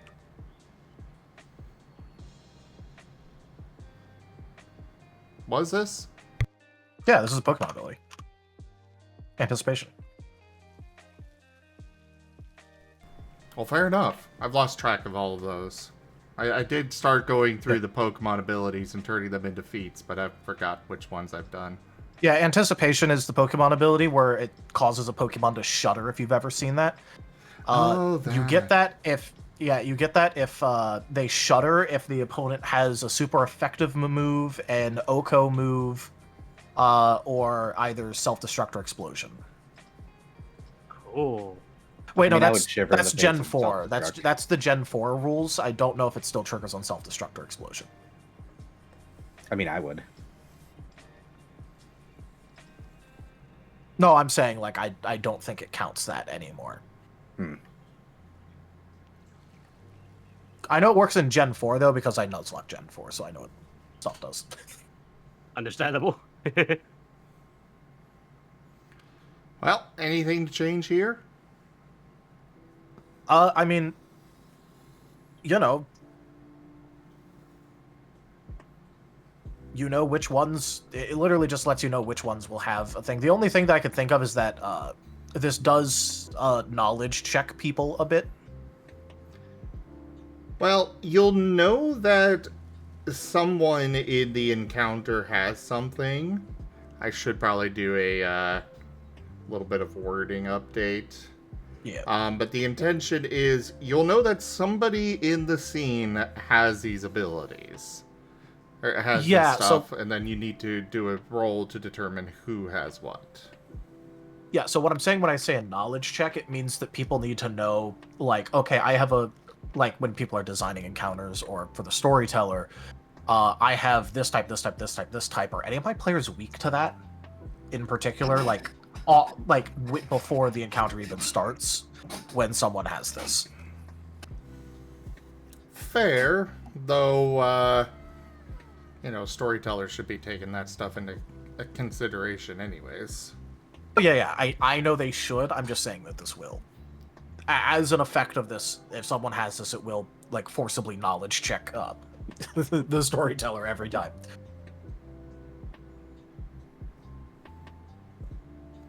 And this is when a player picks up this feat without telling their storyteller, then just whips it out, and they're like, oh, shit. Deserved.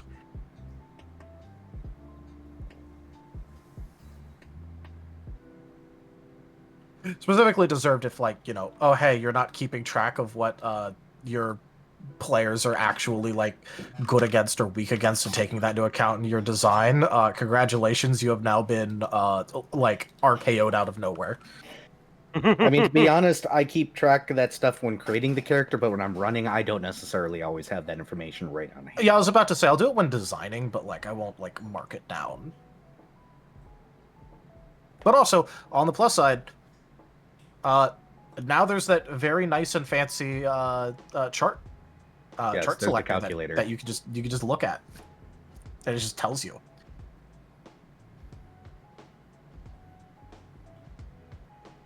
It's very nice. Tal is very happy about his chart. But Tal I mean, also is charts are okay, deserved okay. because he worked fucking hard on that, so...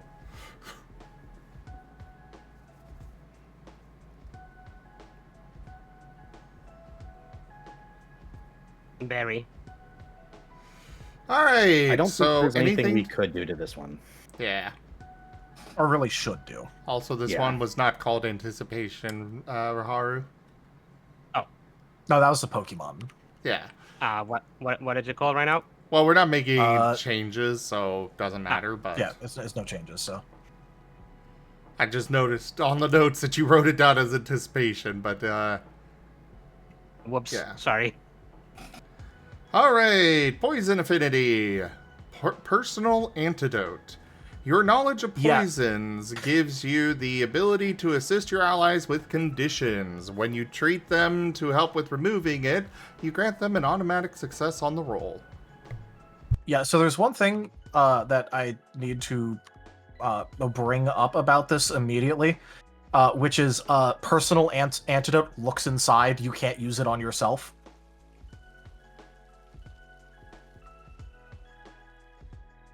Why?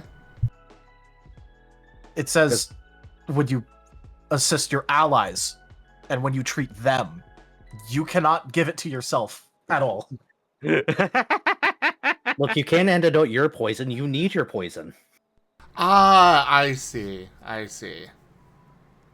Okay, so just a bit of wording update that you can use it on yourself as well. Yeah. I just needed to point out personal antidote. You can't use it on yourself. Lamau. Did we want to include a little flavor text of, and this is going to encourage players to be jerks to each other, but you can just automatically cure poisons that came from you specifically? And the reason why I say this is going to encourage players to be jerks to each other is I can imagine a poison AoE move hitting half the party and the person just turning around, oh, I'll just cure you afterwards. I mean, look, it is mean, but also it makes sense. Like, it allows for, like, mean stuff to happen, I guess I should say. Yes. Just to give it a little kick. I suppose we can make it where you can just automatically cure conditions that you cause.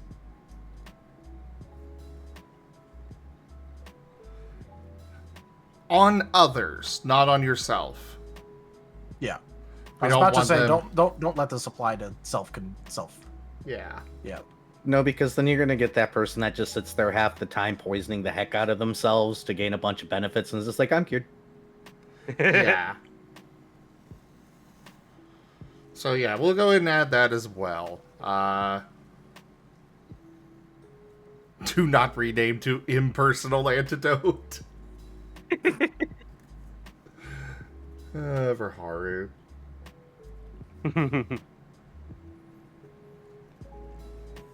What's the extra thing? You can automatically cure conditions that you apply to others.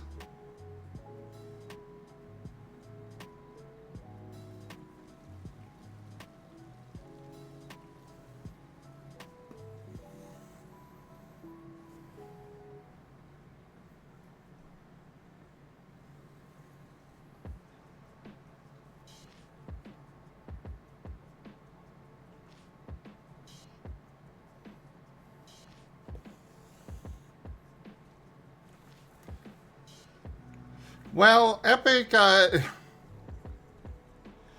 if we had it worded as, when you can assist yourself, or you can, get an automatic success to remove a condition on yourself, then it would automatically apply to using it on allies as well. But it's not the other way around. Because anything in this system that has a target of you can also be applied to allies. Yep. That is just a standard rule.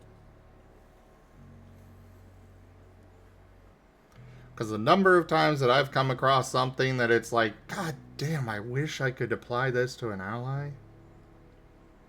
Yeah, even if it's just like, I apply it to an ally that I am literally adjacent to, and that's it. Exactly. Which, without a range upgrade, that is literally how it works. Yeah.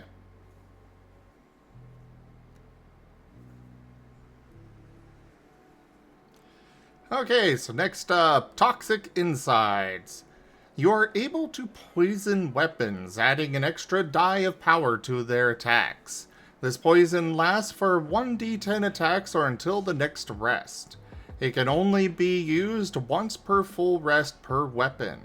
When you are struck with a melee attack, you may make an accuracy check with your strike to deal 1 chip damage to the attacker. I'd rather have it scale with something like Craft. Or maybe Subterfuge, but... The other part of this is, like the struck with a melee attack, that is just a, they're hitting you and poison or acid is getting on them kind of thing. Yeah, I guess.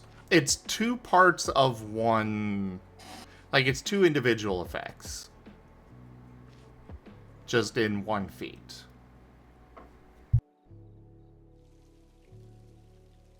Yeah. The other thing that I'm thinking of is that, like, we have other, like, chip damage effects with, like, sharp edges, for example. So yeah, we should probably balance it towards that. What did we give sharp edges?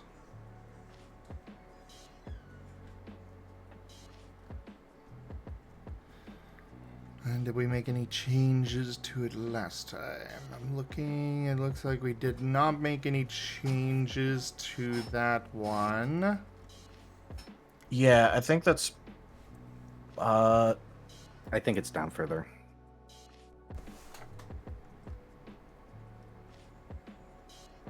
Oh no, I looked through the last Yeah. session's Okay. notes. We didn't make any changes to sharp edges then. So literally the other one is just sharp edges but better. So Yeah. It's sharp edges with upside. perhaps accuracy check at +1 difficulty for toxic insides. Or we can just do away with that part of it altogether. Though If we do away with the... Go ahead. my only issue with doing away with it is if you're in a campaign where there are no weapons being used, it kind of makes this useless. If we... Well, we could... It doesn't scale right now, correct? There's no scaling does not to it at scale. all? No. So if we remove the chip damage part, we could make it scaling to bring it up, and then we could technically unrestrict it from specifically weapons.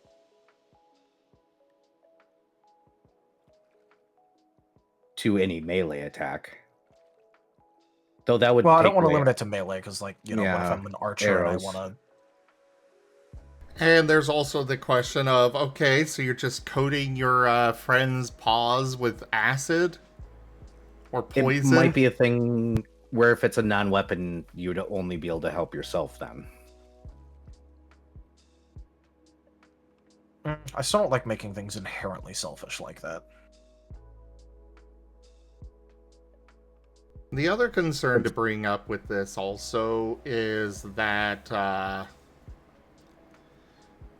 the other side of this is also, this is a poison effect, which will very rarely be useful in combat because poison is a long-term one. This isn't blight. Okay, so, first off, it does not say it actually causes the poison condition. At all. Second, it just adds an extra single dice of power. Second of all, poison, the condition, deals damage every round if they don't resist it. So it is a damage effect in combat anyway. So it neither applies poison, and poison is still useful in combat. Fair enough. So the intention was to apply poison. Okay.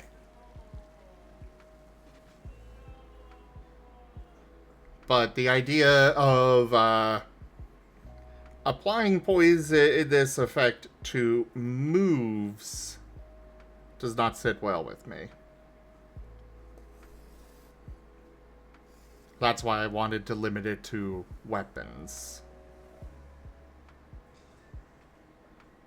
I mean, if the campaign just doesn't have weapons, then I suppose that's fine.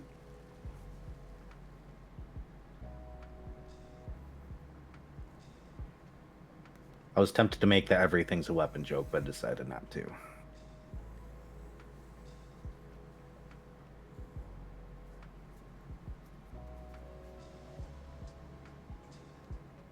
Well, do we have another manner of applying it, or a rule set to compensate for a lack of weapons in a setting? No. At least not right now. Because technically weapons and moves and all of that are still plug and play anyway. Yeah. Yeah. And it's the intent for it to be plug and play the entire time. Obviously, like, that does mean that, if you're doing a game with no weapons, then you can't use weapon feats. For obvious reasons, you don't have the weapons. Yeah, so I would just take this out of the running if weapons don't exist. Which, I'm okay with that. You know, just having a feat that's only useful if there are weapons.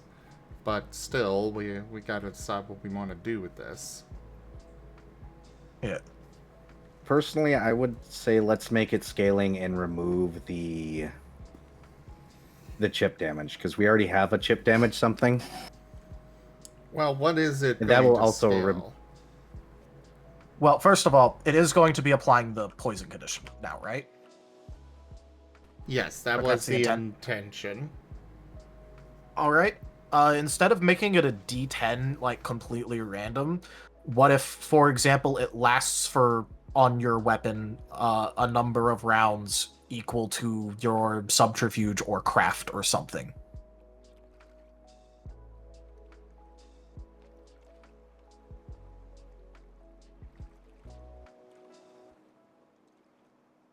And maybe, like, you know, it scales the same with power or something. I think we should do, Oh, wait, I just one of realized the- this isn't a limited use thing. You could just use this as much as you want. yes. Okay. But the thing is that you would have to take the time to reapply it when it runs out. But we can make it. Oh, no, it does limited say it does use. say it can only be used once per full rest per weapon. Oh well, yeah, that. But Yeah, but it does, like, let's say I have you know, Mr. Knife Bandolier Rogue. It also does not say that there is an action cost to doing so. So you'd have to make sure that's noted.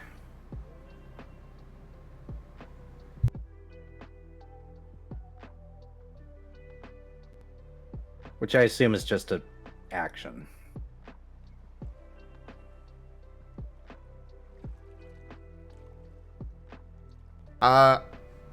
okay, let's make it a full action to apply this. To use this. Because that makes sense. At least to me. It's not something you're really going to be doing mid-combat. Yeah, so this is the preparation, unless you have a very good reason. But yeah. So full action apply. Each weapon can only receive the benefit once. One Or sec. full rest. Alright, go ahead.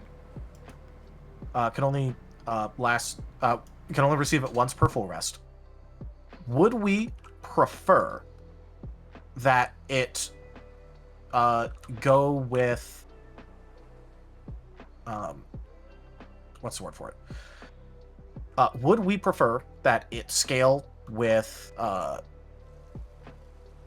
don't like the idea of it scaling with a skill, but I could have it. I would be okay with it scaling with, say, secondary scale, is what I'm thinking. Well, because what I'm saying is, because we could have it scale in different ways instead of just adding power. We could also make it so it lasts for a guaranteed number of attacks per, like, subterfuge or craft or something, you know? Instead of just rolling a d10 for each one. That's what I'm talking about. That's what would be scaling, but again, I don't like the idea of it scaling with a skill. So last a guaranteed amount of rounds per your secondary scale? Is Well, that your no, not- Secondary or primary? Well, if we make it last a certain number of rounds, it is now entirely useless. No. Well, that's what Era said. What you're saying, but instead of skills, using attributes, Tal. The attribute scaling. But then where does rounds come into this? Nothing about rounds. It's attacks. That Era was said me. rounds. That was me putting my foot in my mouth, Tal. Okay, I wanted to make sure of that, because now we were talking about rounds. I also need to eat dinner soon, so. Okay, so... Because the one thing that I'm thinking about with this is that just rolling a d10 for the number of attacks doesn't, like, you know, maybe it's just me, but I don't like leaving that kind of stuff like entirely up to like complete chance, because like let's say I'm trying this out and I just like if I'm renting it up and I just keep rolling ones, it's like, okay, well this feat is like completely useless. I'd rather have like something else. Yeah, and what Zim is saying is that he likes that idea, but instead of it going off of a skill, he'd prefer to go off of like either primary or secondary scale. So guaranteed number of attacks based off of secondary or what have you instead of a skill.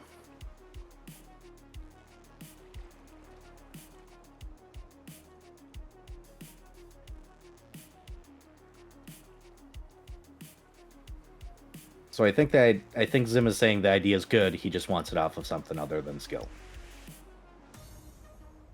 Yes, that's what I'm saying. Okay.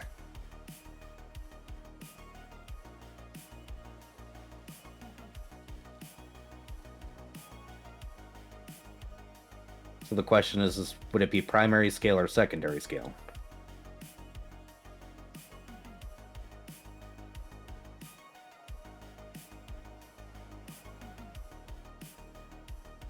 I mean, Or just a tribute scale?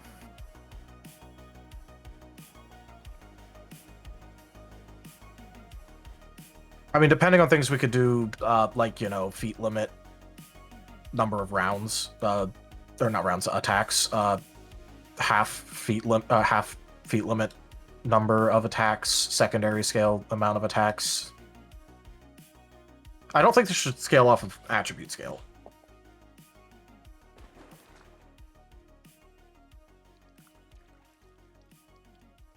So you don't want a tribute scale, and Sim doesn't want skills scale.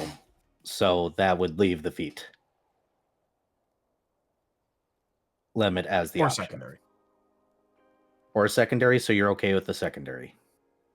I'm like okayish with secondary. I think I'd prefer some sort of feat limit which runs off of primary, but Thoughts, Zim?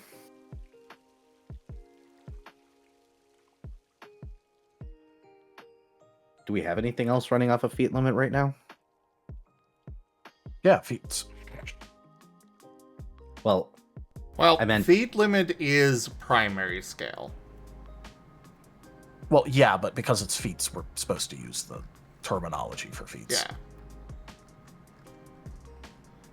Alright. But I say a number of times equal to feat limit.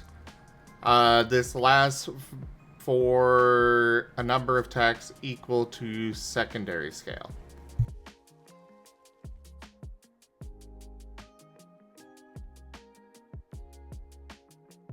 I think we may do away with the whole feat limit thing and just make it primary scale anyways. for terminology, okay. Yeah. It's literally the same thing, so why are we bothering having it, twice? So TLDR, to be clear, you can use it a number of days equal to your primary scale. Is that what I'm understanding now?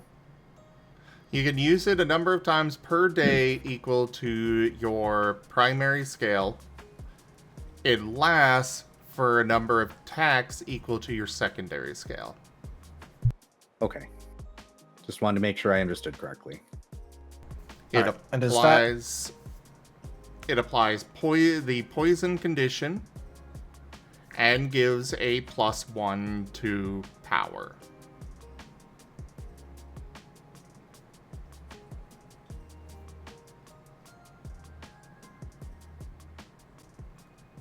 Good with all that?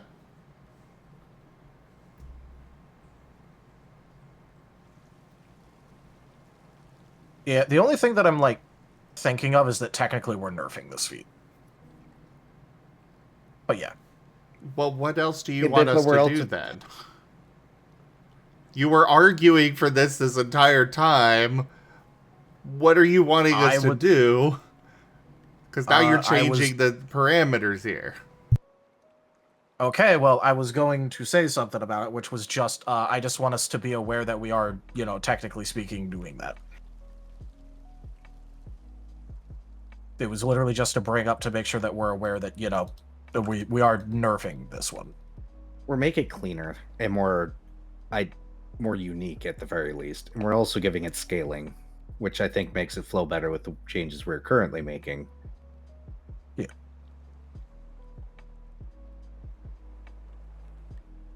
Also, unlimited use isn't something that really fits the way that some of the other feats work, so... Oh, yeah, I know. I was just more pointing out. To, make sure that we're aware that we're doing that. Because, I think being cognizant about these sorts of things is kind of important. That's literally it. But otherwise, it sounds good to you, Tal? Yeah. Okay.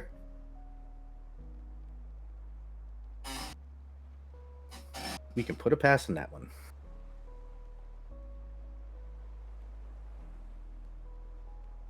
I think this would be a good spot to stop Sim. I actually got to step away to make dinner unless you guys are going to continue without me. I've got no idea what I'm going to do for a half hour before game. I mean, I'm fine to keep going, but... Do you guys mind if I step away for a bit and let you guys do what you do while I make food for myself at least then? Sure. Okay. Because I didn't get a chance to eat before. Do make sure you note that stuff down, Raharu. Yeah, can you repeat some of that? You guys discussed a lot. Okay, so first off, this is for toxic insides. Insides, as in, yeah. It applies the poison condition.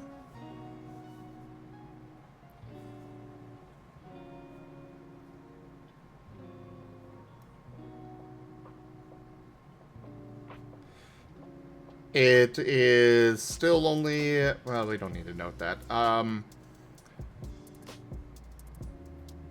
It lasts for a number of attacks equal to secondary scale.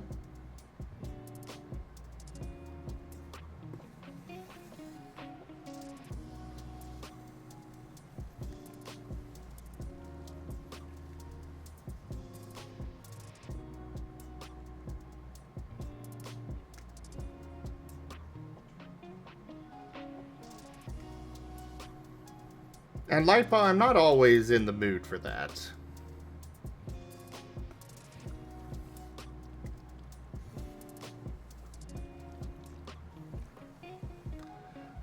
It can be used a number of times equal to, or per day, or per full rest, equal to your primary scale.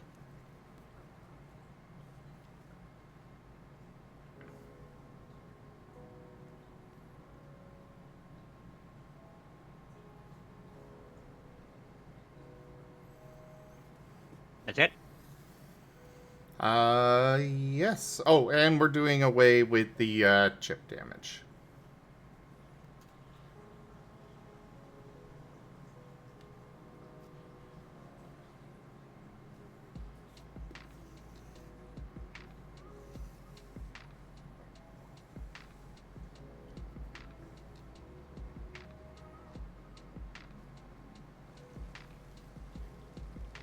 Alrighty, note it down.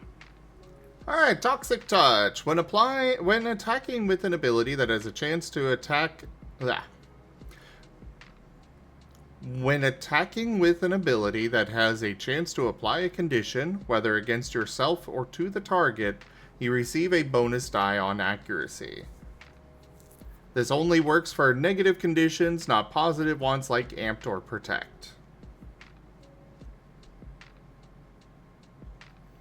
It does not really have any scalability on it, but... Thoughts otherwise? I also have a rules question. Obviously the way that it works right now is that it specifically works on, like, let's say I have an attack, and what it does and what it's meant to do is like, oh hey, I attack you, and then like, maybe I have a chance of paralyzing you or whatever. Or just whatever it is. It does not, however, work on condition moves that are not like otherwise damaging moves or something. Because they, a bonus dice on accuracy doesn't fit with that. Is the intention of this to have it work on dedicated condition moves, or only on ones that have conditions as extra effects? Currently, only on ones that also do damage. Okay. But we can change that. I just wanted to make sure because it was slightly unclear what the intent was to me.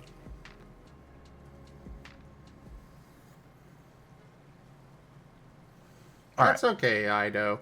Pet the fluffy. Pet.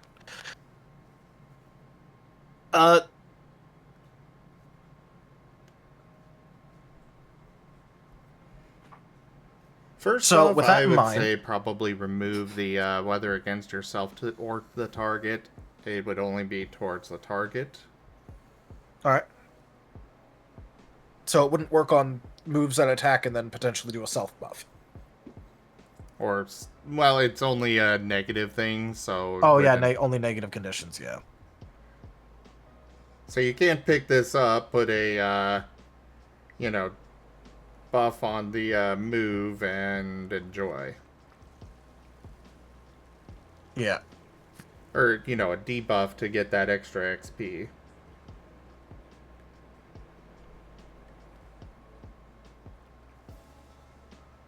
Yeah, okay. So, make it so it only works on target if it's like, the condition is to the target, not yourself. Makes sense.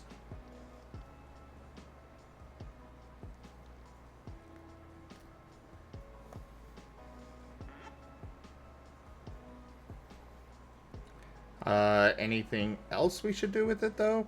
I don't have any other ideas.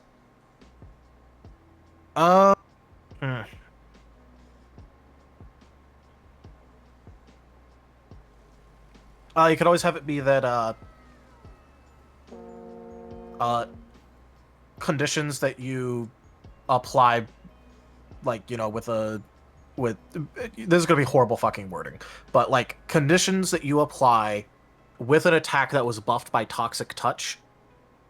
What if they gain damage dice equal to, like some sort of skill or scaling?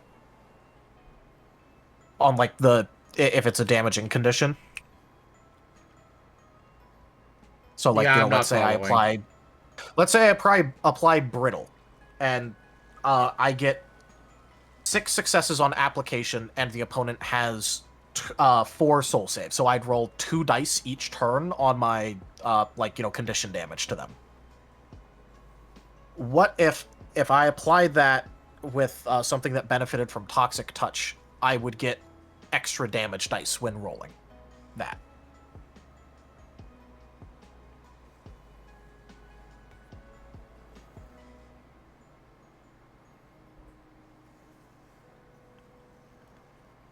So you're suggesting that it just gives a bonus die to the damage over time of conditions? If they benefited, if the condition was applied with a benefit from this feat, so that way it wouldn't just work on like I have dedicated condition move, but I have Toxic Touch, so I get to roll extra damage dice. It'd only be on conditions that benefited from this.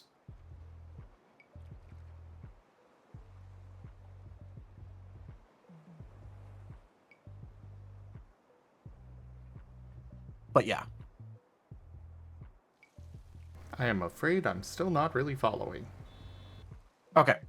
I have a move where it deals damage and has, a percent chance to deal brittle, which is one of our damage over time conditions.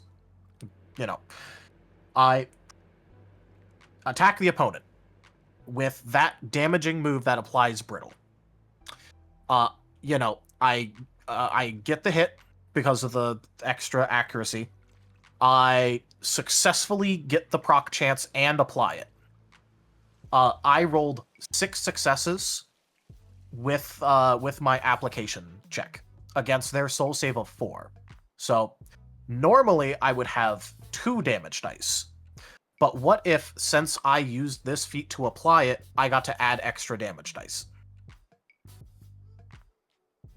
Yeah, I could be okay with that, but it would only be 1. That would not be but I'm something saying, that scales. Yeah, what I'm saying is that, like, you know, just making sure that it's worded in a way where it only works with things that were applied using this feat, and not with any and all conditions ever that I ever apply. Alright, so in addition to a bonus die on accuracy, you also get a +1 to damage over time, is what we'll just classify it as. Yeah, No, because we've got a different thing for damage over time. well, yeah, but I thought you were just saying, like, for the notes so you remembered. +1 to the conditions damage over time. There. Condition damage roll, if you want to put it that way. Because the only time that conditions roll damage is at that specific point.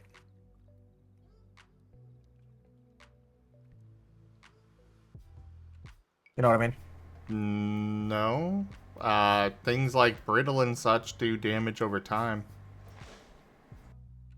Yeah, I'm saying, like, that's at that... It's at that stage of, like, you know, that they deal that. It's always when... Because all the condition effects will trigger at, like, the start of the turn at the same time, specifically at that point. There's no other time that it deals damage. Yeah, it adds the damage when the condition would trigger.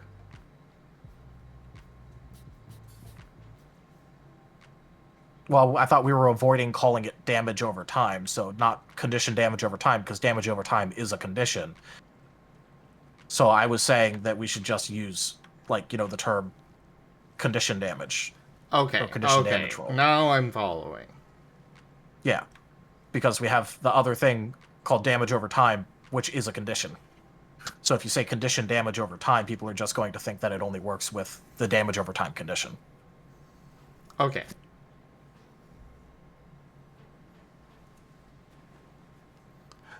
You're good on the notes there, Riharu. Okay. Alright, so next up... Mental Fortitude. Upon purchasing this feat, you receive a pool that refreshes each day of points of preventative healing that can be given out to yourself or allies. This pool is equal to double your feat limit. This healing may be split up in any way that you wish and does not need to be spent all at once. This ability uses a quick action and requires a touch, or it can be used up to half primary range away with a standard action.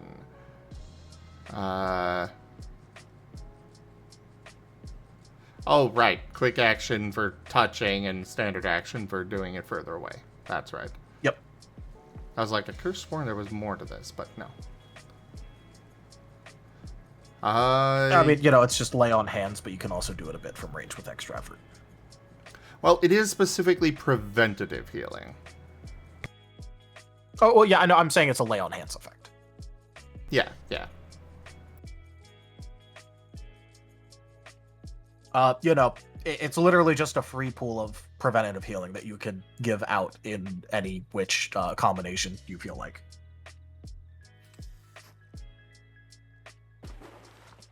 So it's like, you know, it's good. It scales. You know, it's double feet limit, so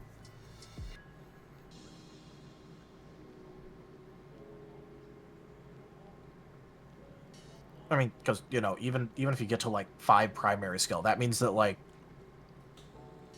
whenever you want like, once a day, you can put a 10 preventative HP shield on someone with a quick action if they're next to you or yourself. So, I mean, I guess we could have it scale a bit, but I'm saying, it does have some it already scaling and it's scales. useful. Yeah. Now, right now, it is the exact same as Empathic Touch, except Empathic Touch is restorative.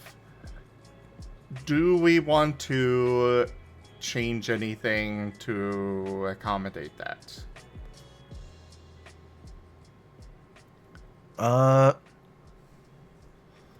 Because I don't know if we should consider restorative and preventative on the same tier, considering you gotta spend some extra XP on a move to make it preventative. Well, yeah, I mean, preventative is just straight up restorative, but better usually.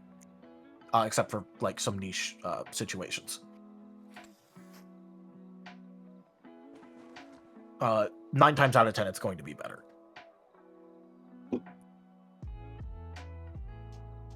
So... I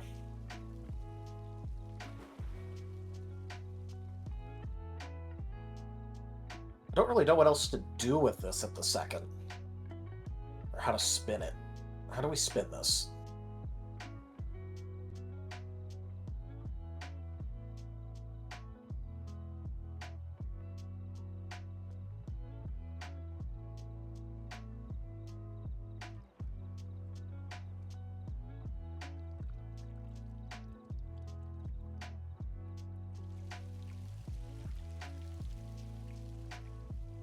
Lightpaw, that already happens. Same happens with restorative.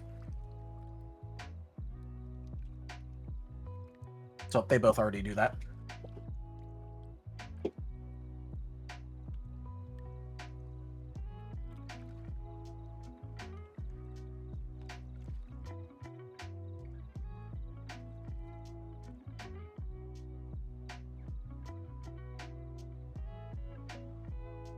Yeah, how do we bring some sort of twist or something to this?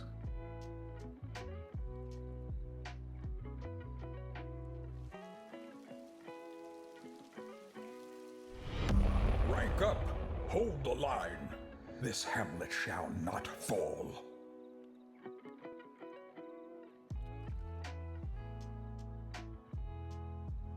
Hello there, Hyro. How are you? How was your stream?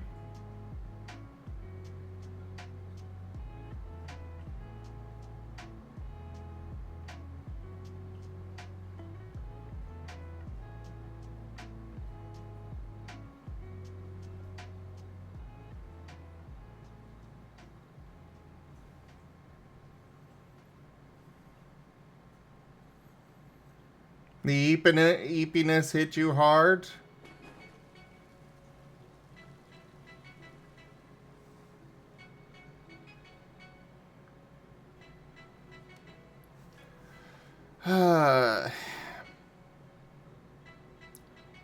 I suppose instead of double your feet limit, it could be just your feet limit?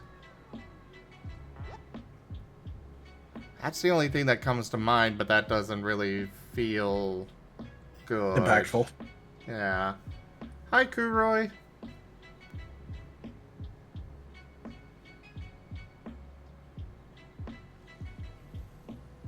Well, it feels too impactful is what I should say.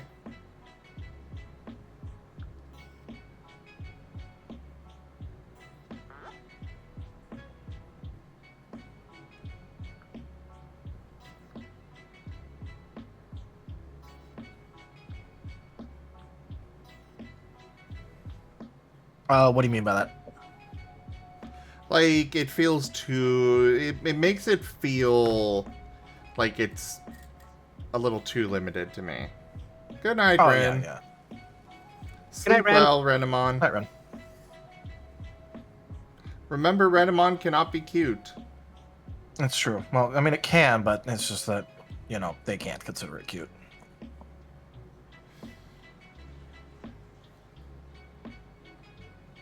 Yeah, definitely don't think I like that idea, Lightpaw.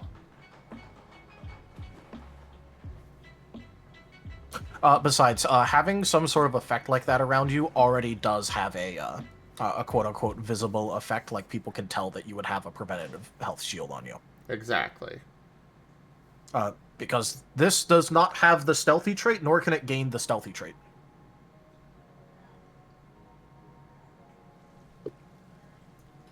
All right, I has food. Hello. back. Nice. Welcome back. Thank you. Um, Have you been listening? unless you or- want to, yeah, I've been listening. Okay. I don't like throwing this one on the table, but an option is to limit how long it lasts for. There's already a limit of the scene. Yeah, but you could technically further limit it, but that would make it complicated. But I'm throwing it out even if I don't like it. No, it cannot, Lightpaw. Cannot.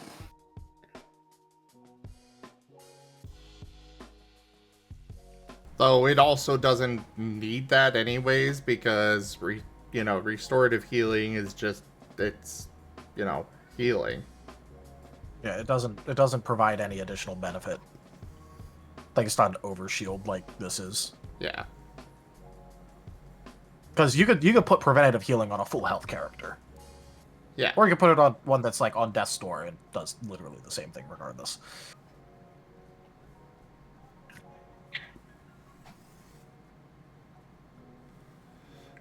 Well, the thing is, the Lightpaw, we're trying to make them even. Yeah. And when the only reason why there's even a discussion here is because there is an XP cost to make, your healing move do preventative instead of restorative. Oh wow. Is okay, this there might a be- question? Are we still doing feats that give you some experience back after taking it? We can do that. And what's up, Tom? there is another thing that we could do. And that is? We could make it so that way like healing that's granted for what was it? Empathic touch. What if, let's say they use that as a part of a rest, it converts to true healing.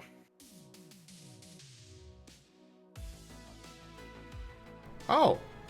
So empathic touch, they can use it on you and instead during a rest, and instead it's true healing. I like that balance. So it gives restorative in the moment, like let's say I need this in an emergency, but if I have time to sit down and I don't have to use it in the middle of combat to emergency patch someone up, I can then, during a rest, go, okay, I still have this and I have like 3 of this left. I'm going to heal you for like 3 true healing now. I like that idea. So we'll leave mental fortitude alone and instead adjust empathic touch that if used during a Raharu, go ahead and scroll down and just add this note to where it is down below. Oh, Yeah, because there was like a wording change we were going to do on it, but... Yeah.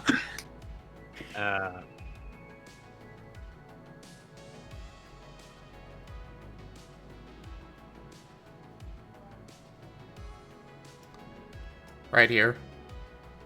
I highlighted it. oh, okay.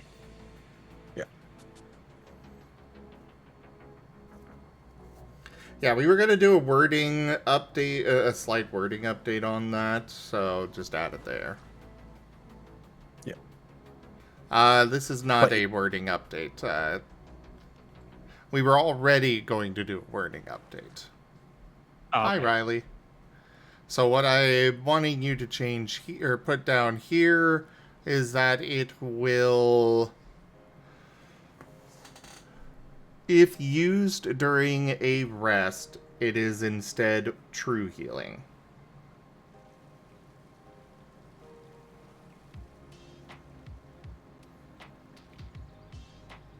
Okay.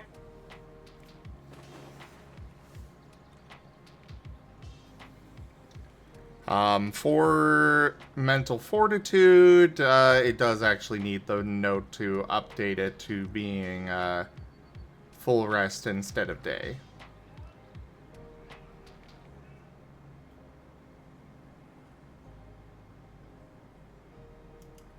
Oof, I know.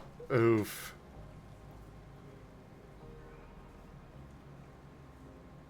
Well, if you want to send it to me on Discord, I can bring up the full art.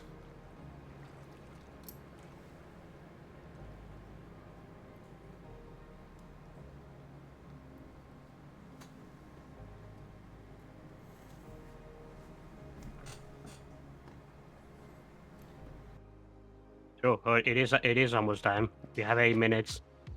Yep.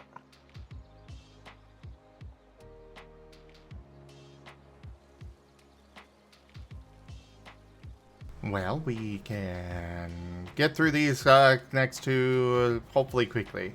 Shared Pain. We already did revisit this one a bit ago. But let's just, with the new updates, let's make sure it's still good. When an ethereal attack specifically targets an ally within your aura range, you may use a reaction in order to take half of the damage yourself. The damage is halved after your ally's integrity is applied, though your own integrity will not reduce the damage further. That said, your armor will still apply. This feat requires that you have the aura active. Activating this aura requires a standard action, or it can be activated with a reaction by suffering a point of exhaustion. Activating it will allow you to utilize this feat with the same reaction.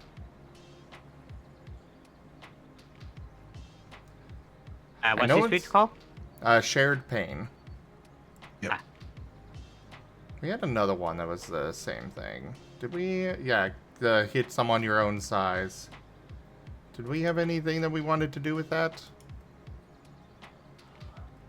I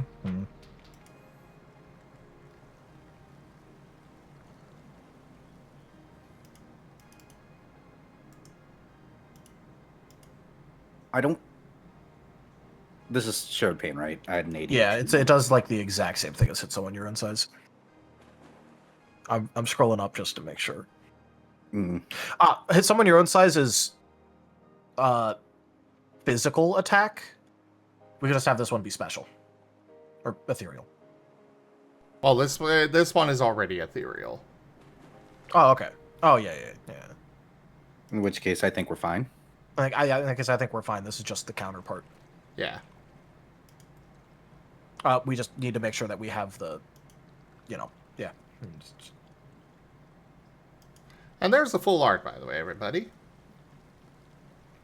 For what the Fluffy did. Ooh, Oh, nice. very nice.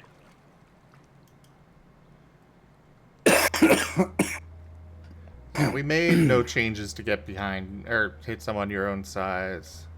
Oh wait, no, we did. It was, yeah. Remove standard action requirement. Armor negation does not apply. Alright, so just put that on there, Riharu. From hit someone your own size. Down below. Oh. And we'll call that one good.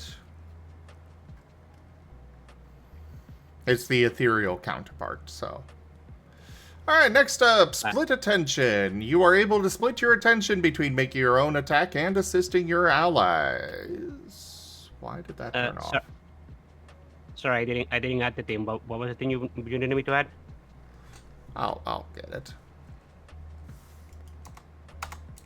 It's just a copy and paste. Oh, that's what you needed. Yeah. Sorry.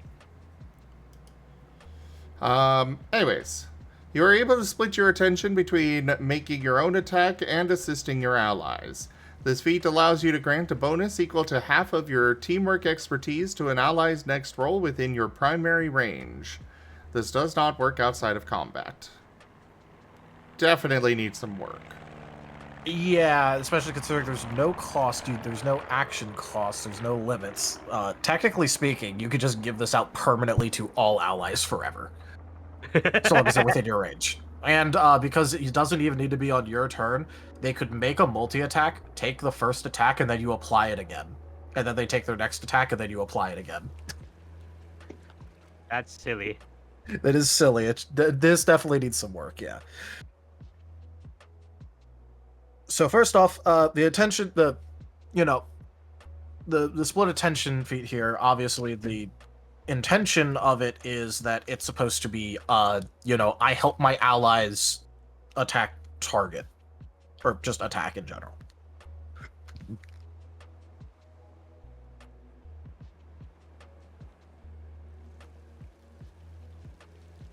So with that in mind, it's supposed to be an aura.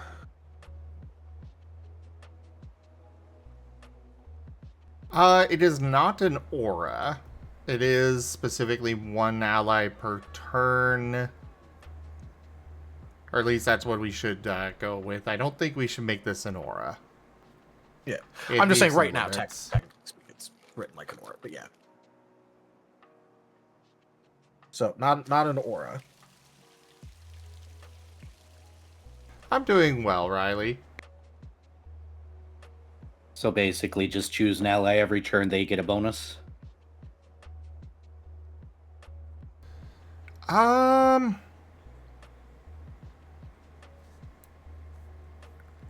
still feels like a bit much. Well, we'd need to assign an action cost for sure. Oh, yeah.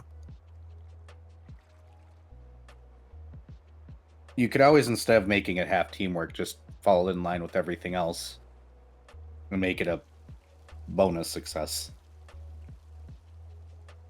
Though there's no scaling there then. I could like have a- the idea of the teamwork being the scale there.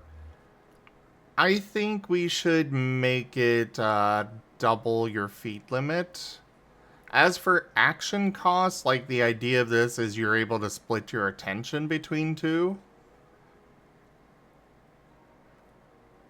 So I'm not sure about having an action cost with this, with that in mind.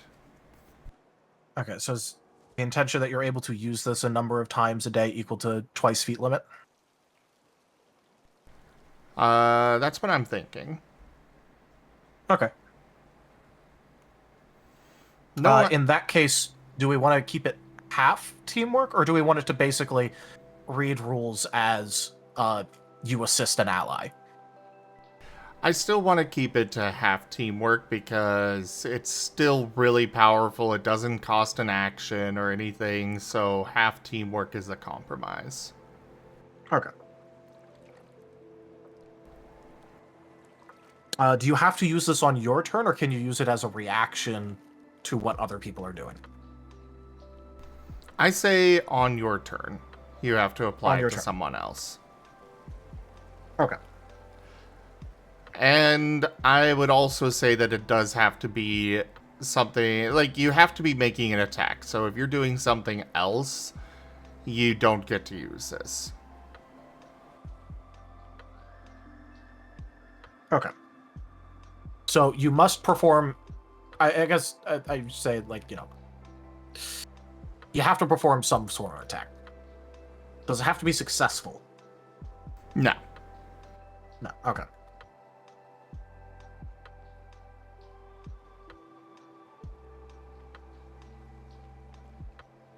No, Lightpaw. I don't think we're even going to give the option to switch it to somebody else. Because this is supposed to be a quick, on the fly, you are just doing this. So even if later on you think, oh, I probably should have put this on somebody else, we're not going to allow that. I will say we should put in a limit that this only lasts until the end of the target's next turn. So they have to use it or lose it.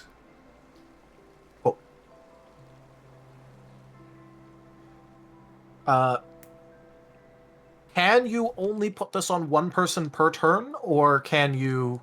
One per turn. Okay. Because technically speaking, without specifying that, you could look at someone use all of your things for one day and tell your entire goon squad gank his ass. Which would technically work. It would be very funny, but also kind of imbalanced.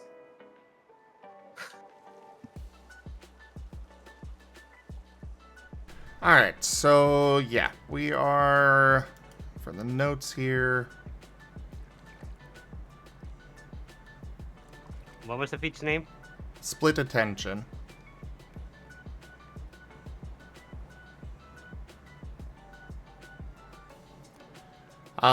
So it is, you could use it a number of times equal to double feet limit.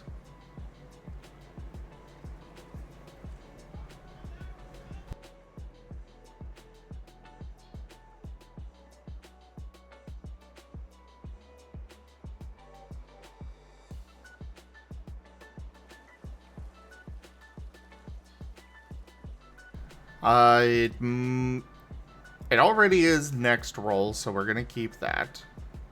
They don't get to decide, oh, I'll save it for this roll. No, it's, we're gonna keep it as next roll. Does it work with strike? I don't see why not. Well, strike technically isn't an attack. Well, I mean, if they're using strike, then no, it wouldn't. They cannot apply this if they're using strike. Okay. But the target could use it on their strike. Yeah. I was asking, like, if I strike someone, can I then split attention? Okay, so I can't. Cool. I just wanted to make sure with the intent of this. Yeah, we're gonna. 'Cause, you know, if you're allowed to strike as the setup, you know, obviously that's a very good option for enabling this. I mean, do we want to allow that?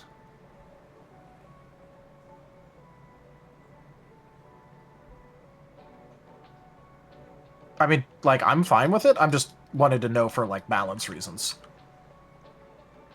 What are you fine with? I mean, I'm honestly fine with both. I just wanted to know if there was, like, you know, technically speaking, a clearly best way of using this usually, which is going to be to strike. Alright. Because, like, you know. So we'll allow it to be used with strike. I put the notes in there myself, Rahari. Don't worry about that.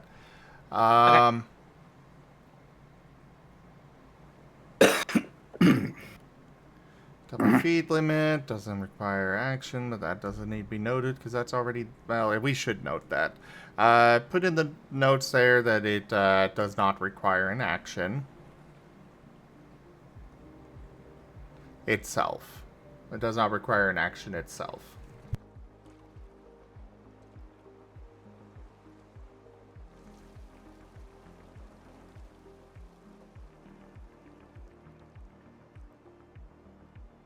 And otherwise, I think that's good for that one.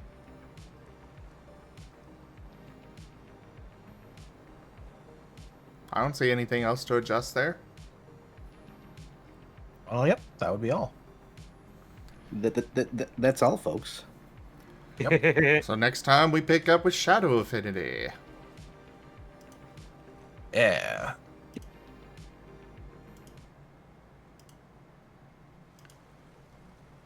Oh boy, the one where I'm going to have to sit there the entire time and going, am I being biased?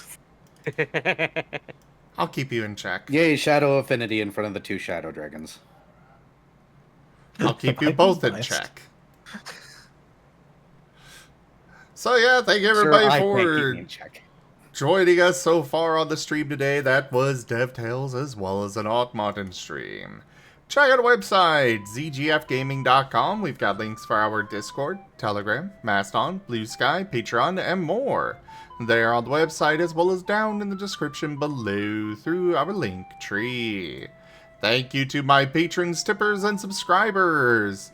It is your support that keeps this channel alive and going. I cannot do this without your guys' help and your support, so thank you.